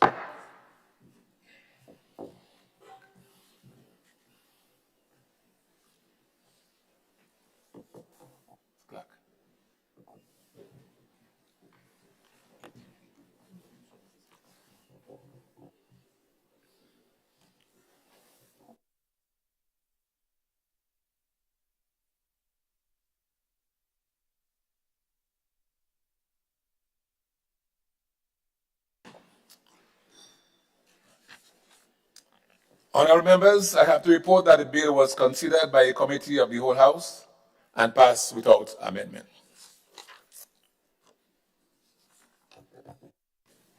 Leader of Government Business. Mr. Speaker, I beg to move that the chairman's report be adopted. Honourable members, the question is that the chairman's report be adopted. As many as are of that opinion, say aye. Of the contrary opinion, say no. The ayes have it. Indeed, the ayes have it.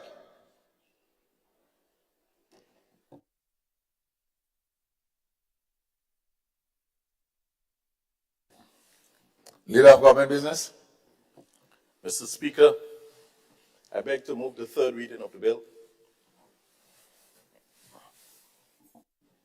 Honourable members, the question is the bill be read a third time.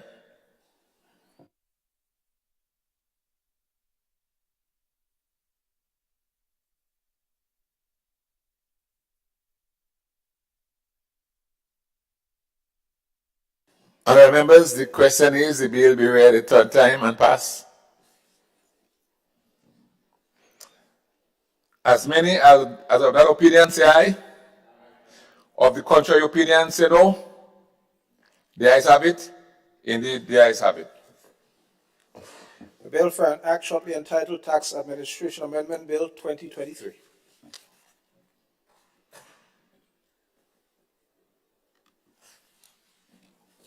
Leader of Government Business. Mr. Speaker, I beg to introduce for the first reading of a bill for an act shortly entitled Public Finance Management Amendment Bill 2023.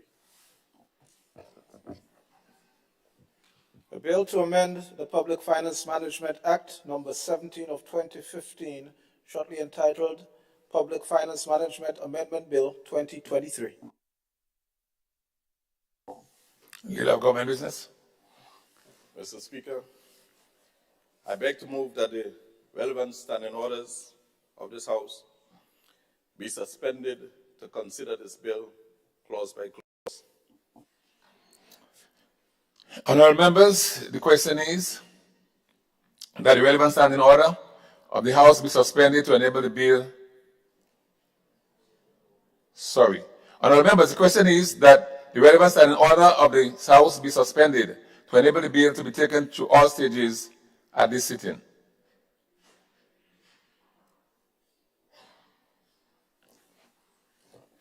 All those of that opinion?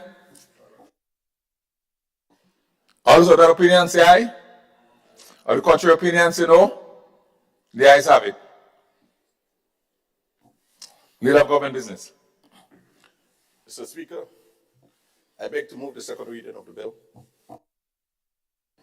Honourable members, the question is that the bill be read a second time.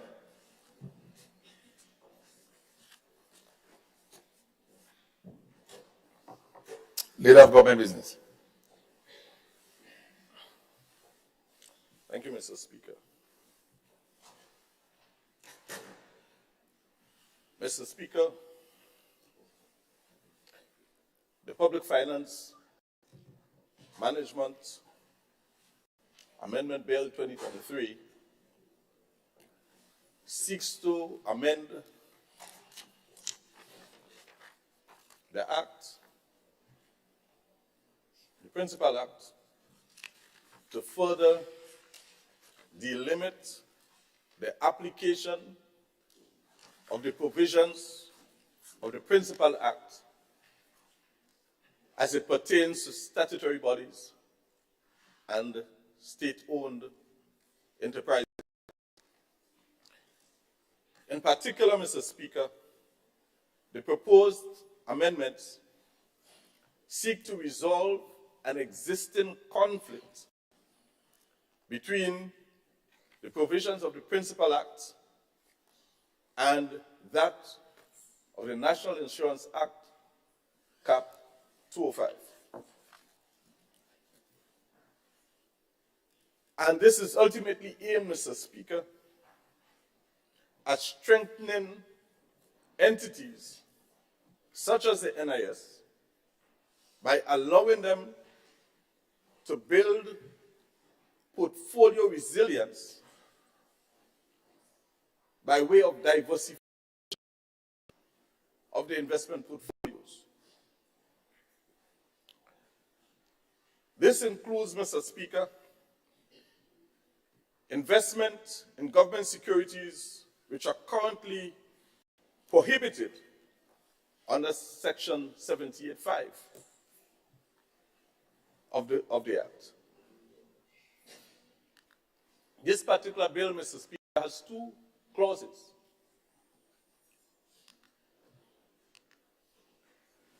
Clause 1, Mr. Speaker, speaks to the short title of the bill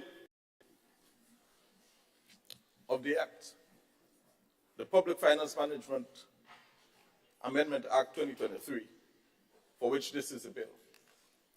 And Clause 2 seeks to amend Section 78 of the Principal Act by doing the following.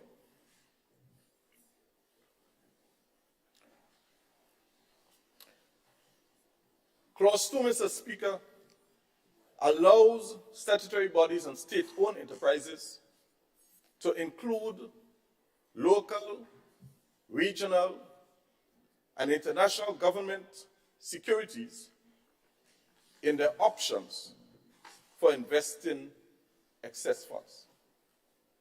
Presently, they cannot do that.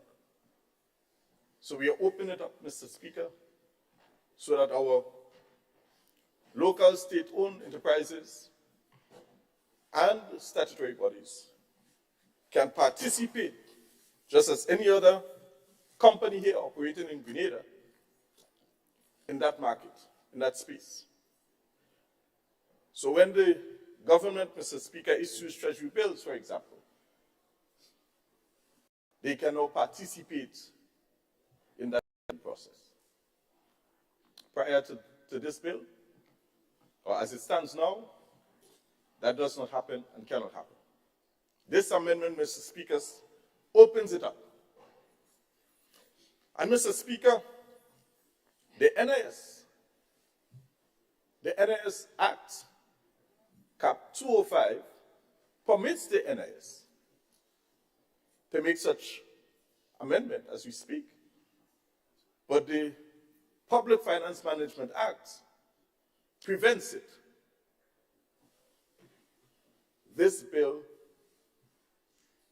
erodes or removes that confusion and allows the NIS to be able to participate without breaking the Public Finance Management Act. Mr. Speaker, additionally, this particular bill excludes the NIS from the application of subsection 7 So subsection 7, Mr. Speaker, does not apply to the NIS. And what does subsection 7 say?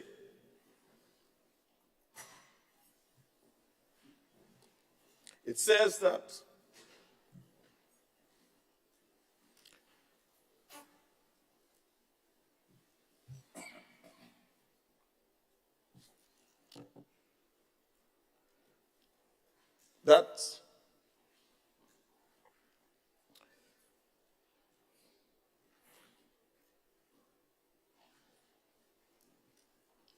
the entities that receive, as a matter of fact, it says that any excess funds that a state-owned body and or statutory bodies have in their possession, the minister, through the minister and through the consultation with the board, of course, will have to or may deposit those funds with the government. So what this is seeking to do is to exclude the NIS from such requirement.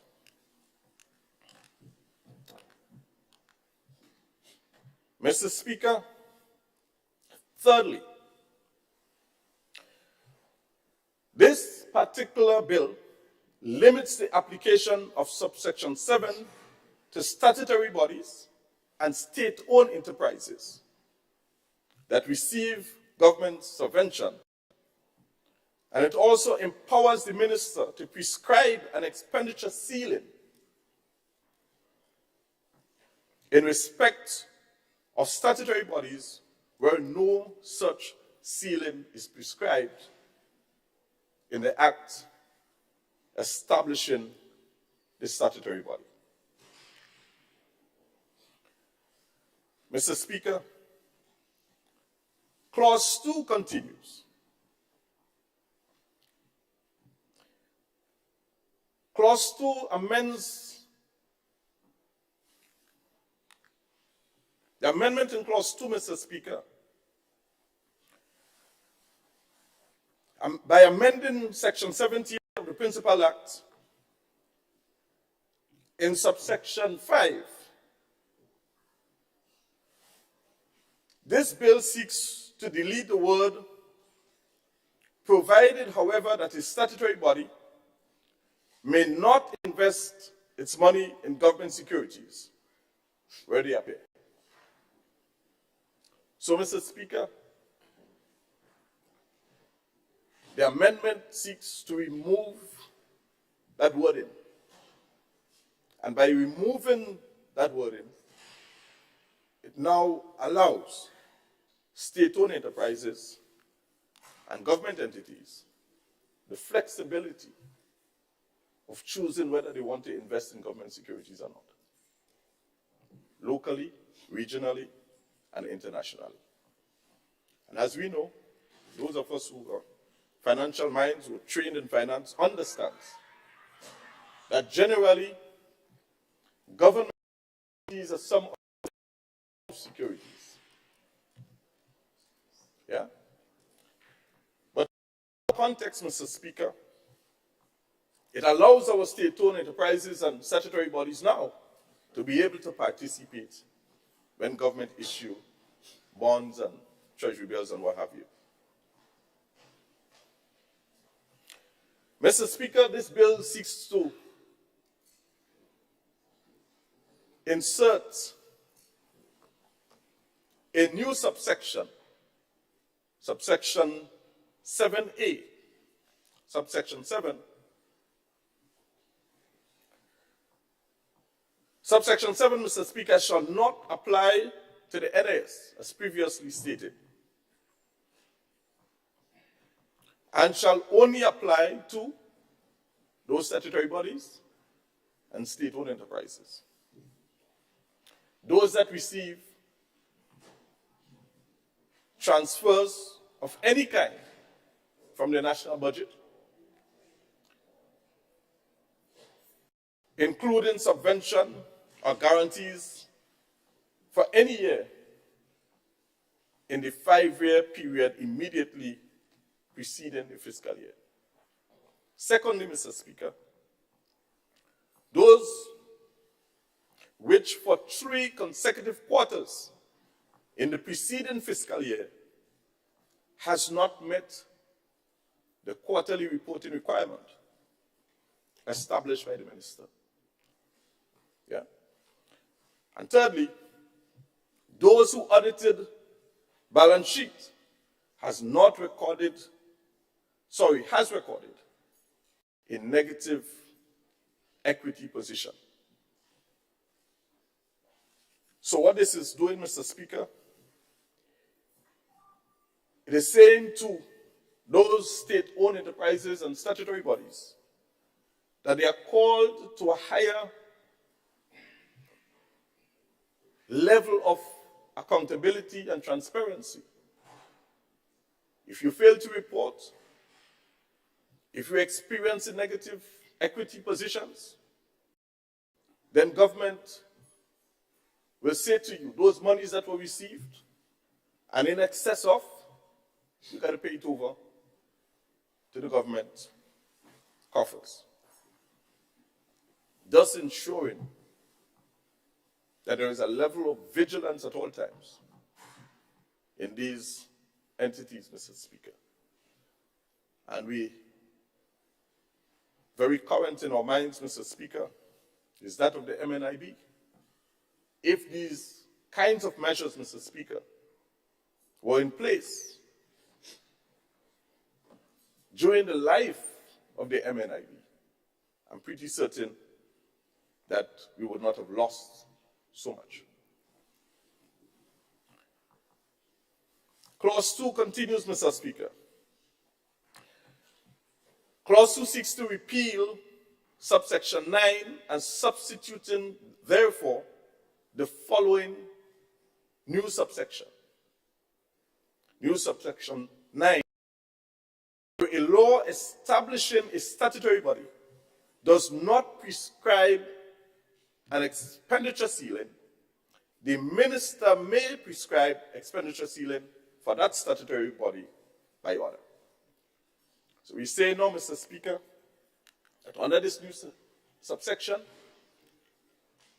statutory bodies, state-owned enterprises, shall not just spend without limitations. We are ensuring, Mr. Speaker, that there is a limit to which these bodies may incur additional debt by putting a ceiling, Mr. Speaker, to which they can. Also by inserting after section 9 the following new subsection, subsection 10, which reads, where the minister prescribed an expenditure ceiling under subsection 9, a statutory body shall not incur any liability or make any commitment above any ceiling prescribed by the minister without the prior written approval of the minister. Must be in writing. So, Mr. Speaker, this is ensuring that statutory bodies and state-owned enterprises are called to a higher level of accountability and monitoring.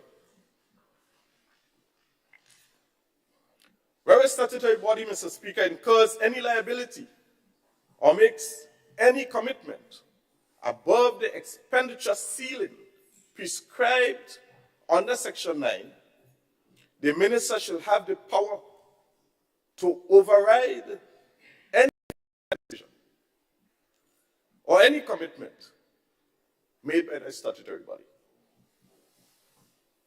It is saying, Mr. Speaker, that the ministers cannot operate by remote control.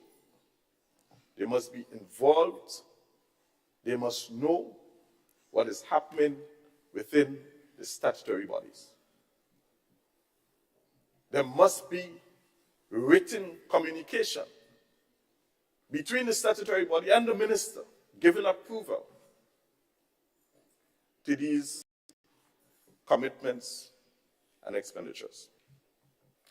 For the purposes of this section, Mr. Speaker, clearly, the NIS means, or the National Insurance Scheme means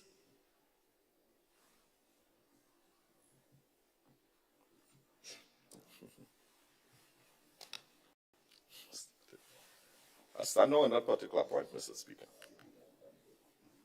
So, Mr. Speaker,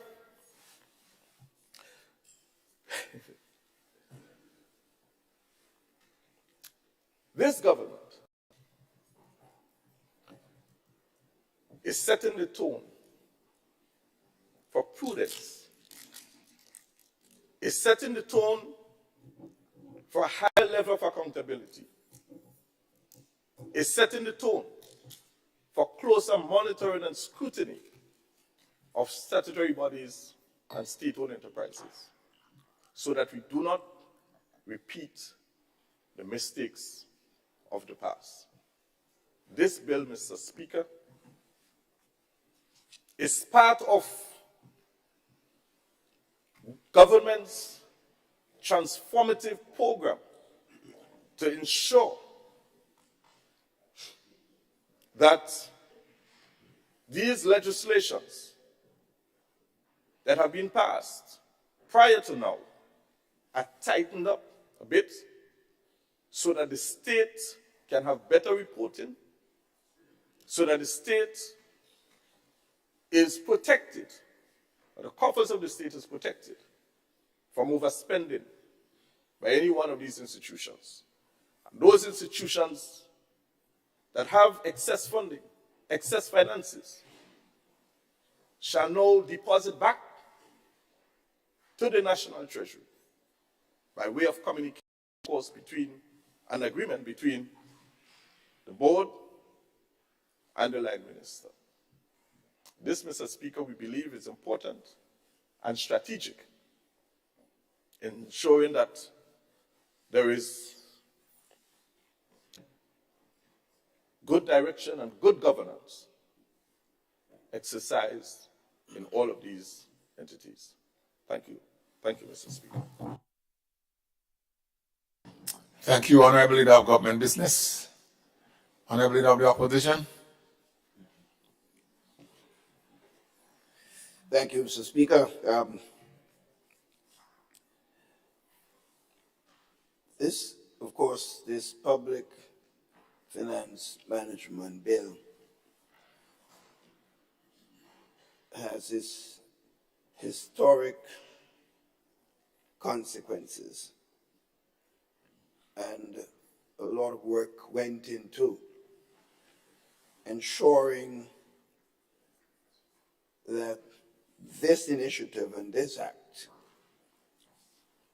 will have been able to provide better management of the country as a whole, because our statutory bodies are a significant part of economic and social development in our country. Mr. Speaker, to contextualize, in addition, what Minister pointed out, which anyway did not provide any explanation. Historically, in the 70s, 80s, 90s, when the debt to GDP ratio of the country was defined, the debt incurred by the statutory bodies were not included. They were not included. So successive governments would be stating debt to the GDP ratio, which may not necessarily have been accurate in the context of the commitments of the society. It was, in fact, agreed that debts incurred by statutory bodies. And historically, these bodies were not appropriately supervised by the governments of the day. So people were expending resources, making commitments that turned out to be not just commitments by the state enterprises, but contingent liability on. So the debt of the country must include, it was agreed, the debt incurred by statutory bodies. That's precisely. In fact, you wouldn't believe the size of the debt to GDP ratio were increased enormously because there are a number of statutory bodies which it became alarming, the level of debt that we had to incur. In some cases, while government was indicating that it cannot afford to provide workers with a certain level of increases, the same government were to agree its children, so to speak, which by definition, I mean the statutory bodies, they were a child of the state, were in fact giving quite serious increases, way beyond what government was giving its workers, which posed a fundamental problem because some of the work has been performed by workers in the statutory body could not have been said to be vastly different from some of the workers in the public service. In some cases, some of the workers in the public service that's way beyond what some of the members of the statutory body. So it was agreed that should have been changed. So clearly, the amendments coming to the end, and of course the fact that Section 7 details it and says what statutory body will not apply is in fact a positive development. Mr. Speaker, my only serious observation, and again, like I did in the previous bill, is to make the point for what it's worth. For those who are listening and wish to examine it, may do so. That's up to them. My only observation, therefore, is on the proposed amendment, Section 9, is that it does not consider the time value of money. Expenditure ceiling is established in law for a particular statutory body. As time progresses, Mr. Speaker, because of the time value of money, the ceiling will become somewhat irrelevant, out of sync, so to speak. Accordingly, this amendment removes the flexibility of the minister to adjust the ceiling with time, but would also mandate that the statutory body make the adjustment through Parliament. Now, I'm not in government, but I do need to make this point. In a modern society, Mr. Speaker, with various moving parts, issues of expenditure should not be confined, in my view, to a parliamentary adjustment, because some of it may be immediate. So it's something I think the government need to look at for what it's worth.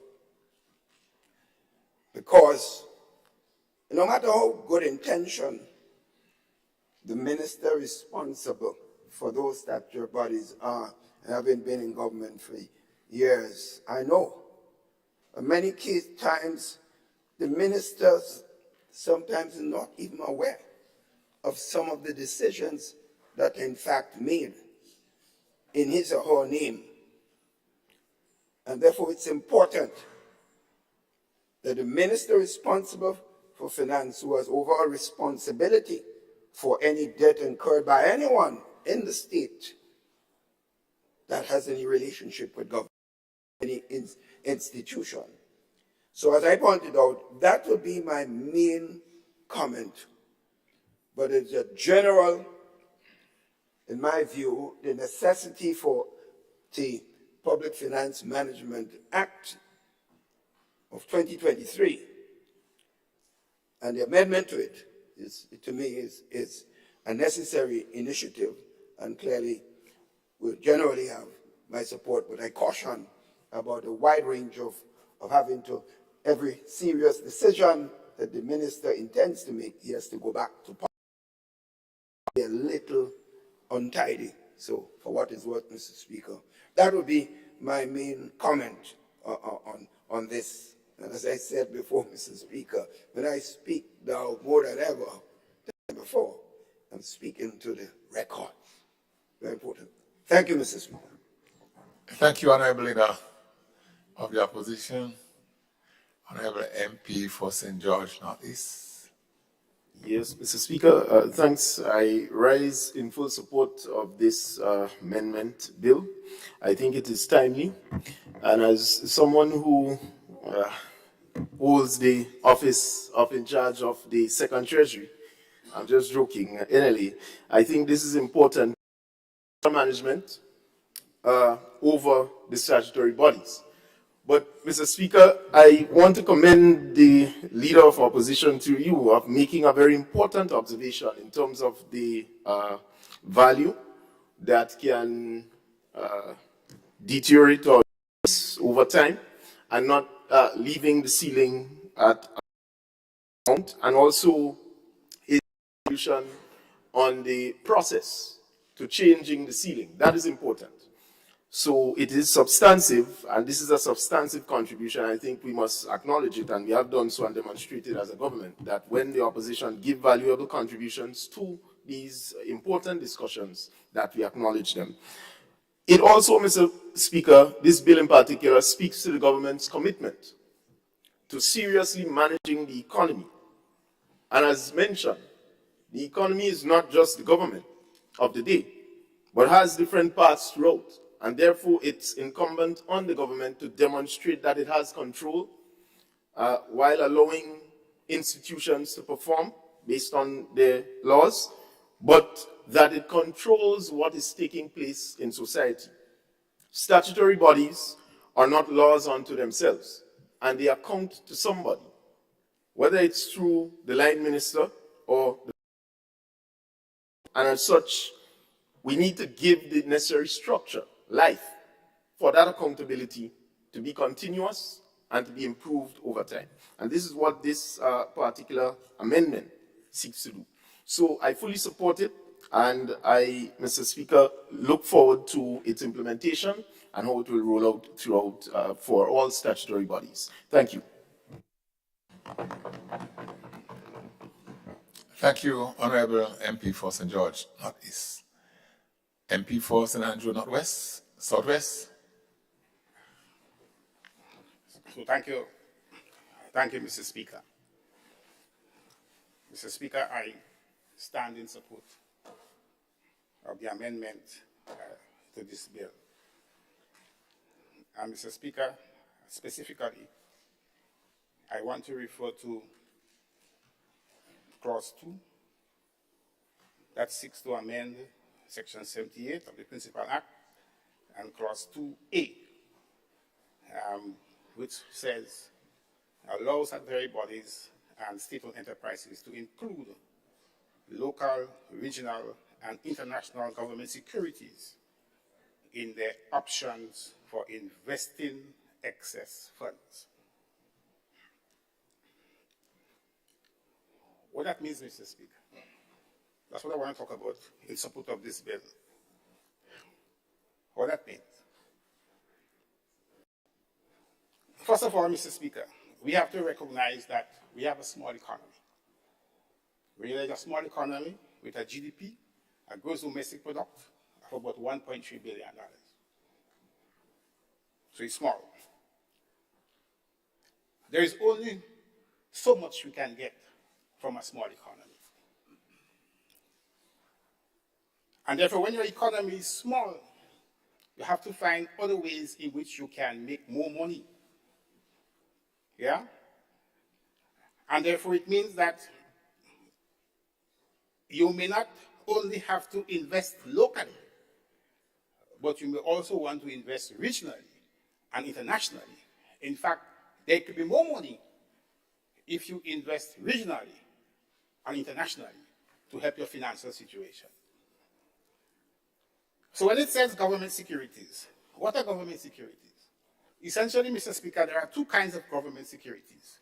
You have what is called treasury bills, and you also have what is called bonds. So you have government treasury bills and you have government bonds. Government treasury bills are usually short-term securities. Short-term, meaning they normally don't go beyond 1 year.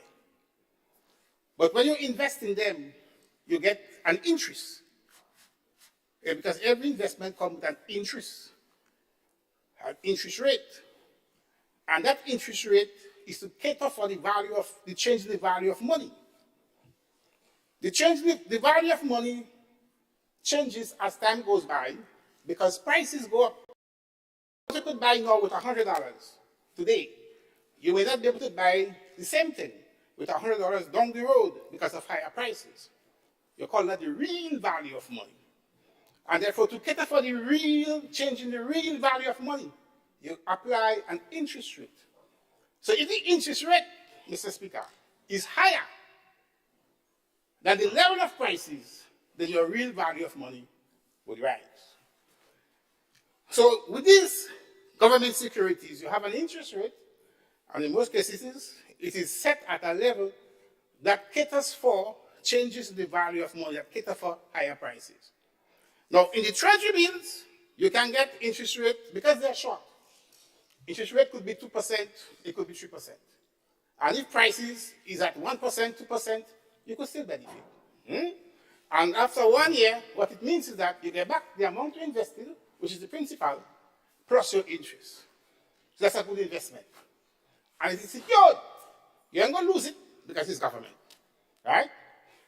The other kind of security is what we call bonds, government bonds. Government bonds are usually longer term. They could be 3 years, 5 years. And the interest rates on these bonds are much higher. They could be 6%, it could be 7%. Because with a bond, you're putting that money there for a longer time period.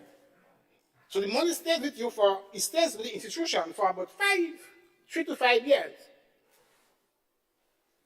But you get a much higher interest rate. And those payments are made sometimes twice per year. So you invest $100,000 at 5%, right?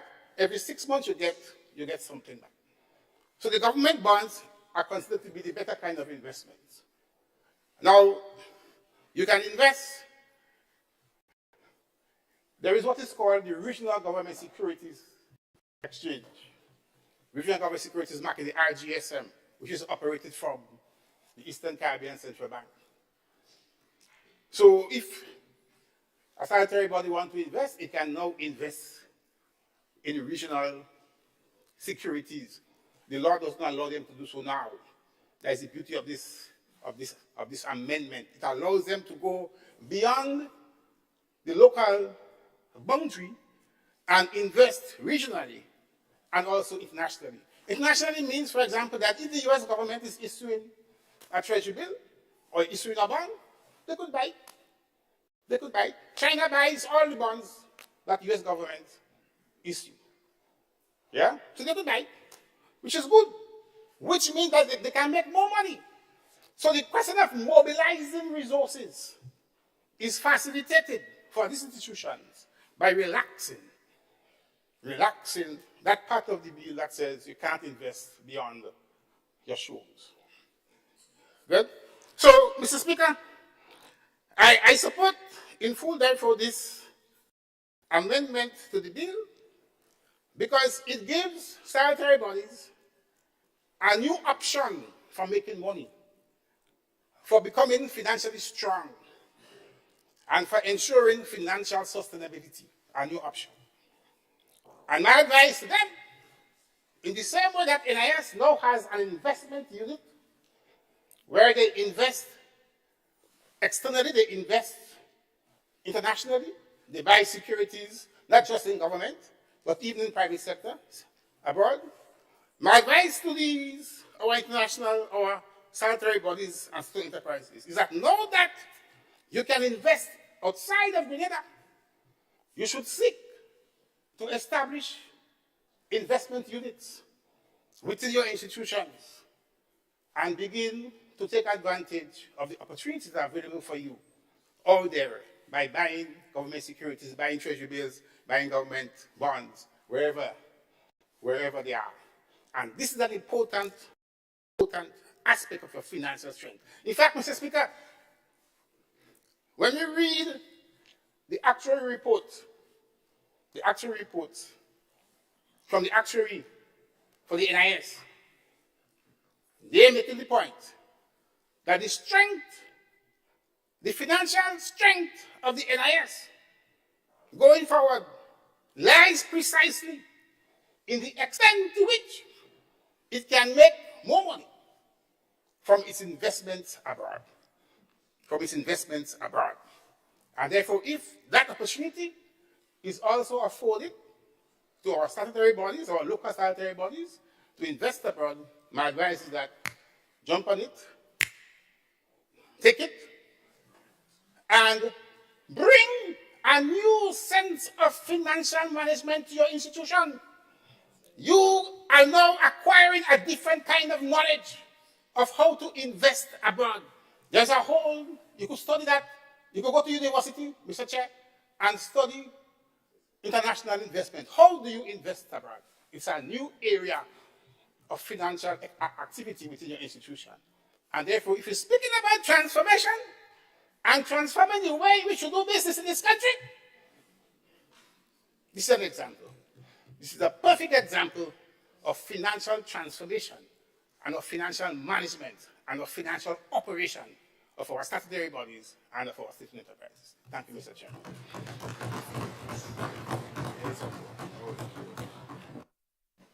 Thank you, Honorable MP, for St. Andrews Southwest.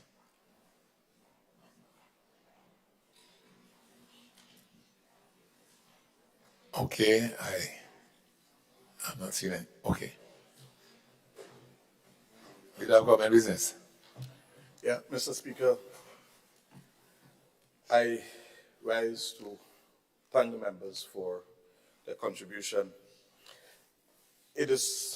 I feel proud, Mr. Speaker, when I listen to the contributions that are made this morning.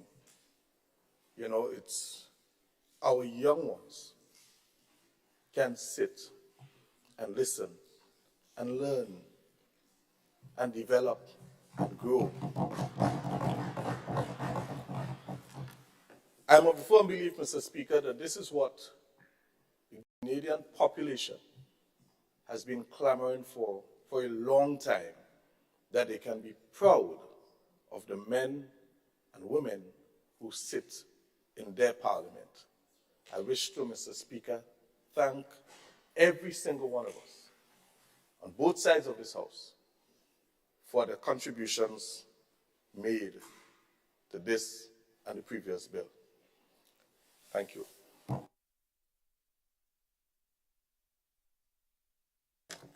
Thank you, Leader of Government Business. Honorable members, the question is that the bill be read a second time. As many as of that opinion, say aye. Those of the contrary opinion, say no. The ayes have it. Indeed, the ayes have it. A bill for an act shortly entitled Public Finance Management Amendment Act 2023.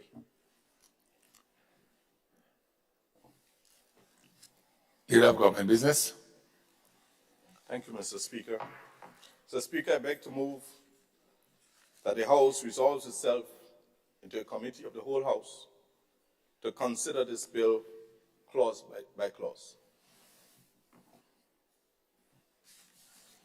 Honorable members, the question is that this Honorable House resolve itself into a committee of the whole House to consider the bill clause by clause. All those who are of that opinion, say aye. Those of the contrary opinion, say no. Indeed, the ayes have it. The ayes have it.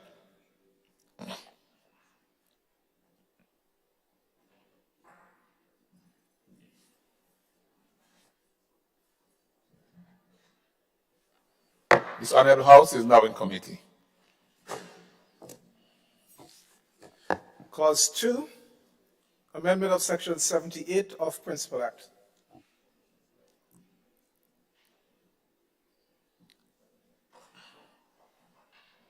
Honorable members, the question is that amendment of Section 78 of the Principal Act form part of the bill. Those of that opinion say aye. Of the contrary opinion say no.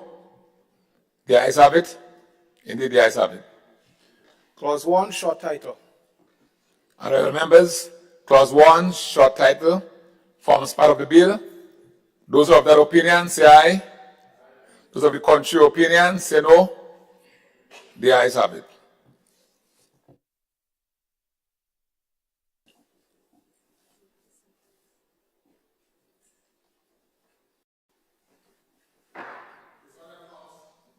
Now resumes. Oh,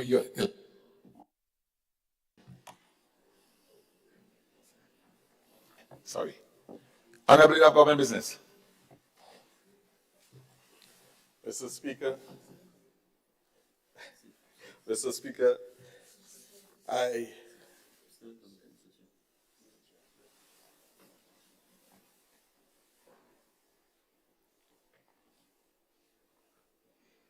Mr. Speaker, I beg, Mr. Chairman, sorry, sorry, Mr. Chairman, given that there is no further comments or requests for amendments or no further discussions on this bill, I beg that the House resumes and that the Chairman reports progress on the bill. Thank you. Honorable members, the question is that the House resumes and the Chairman of the committee reports progress on the bill. As many other opinions say aye. Of the contrary opinion say no. The ayes have it. Indeed, the ayes have it.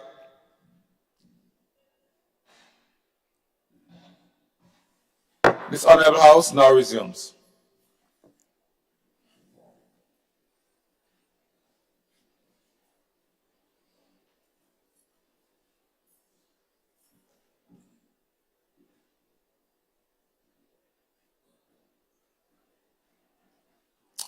Honorable members, I have the pleasure to report that the bill was considered by a committee of the whole House and passed without amendments.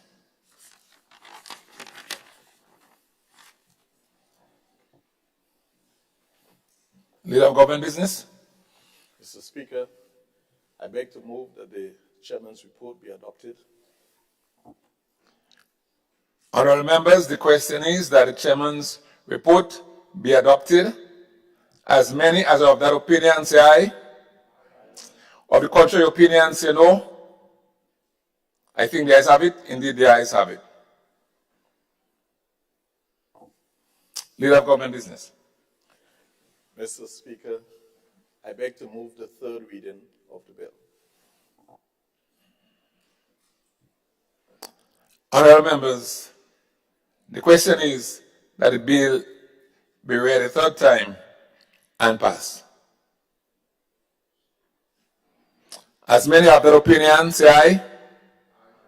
Of the contrary opinion say no. Indeed, the ayes have it. The ayes have it. A bill for an act shortly entitled Public Finance Management Amendment Bill 2023.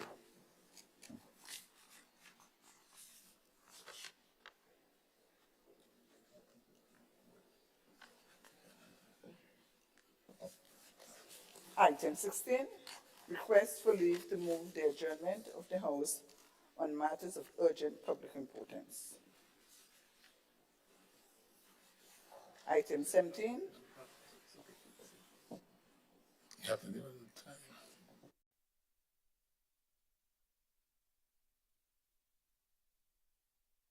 Go ahead.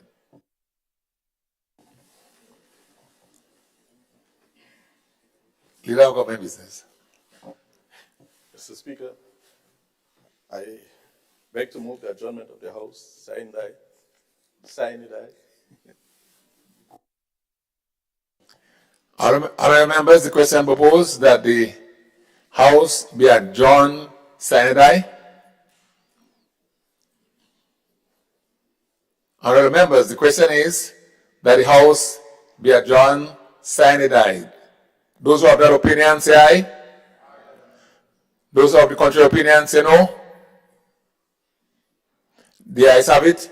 Indeed, the ayes have it. This honourable House now stands adjourned. Signed aye.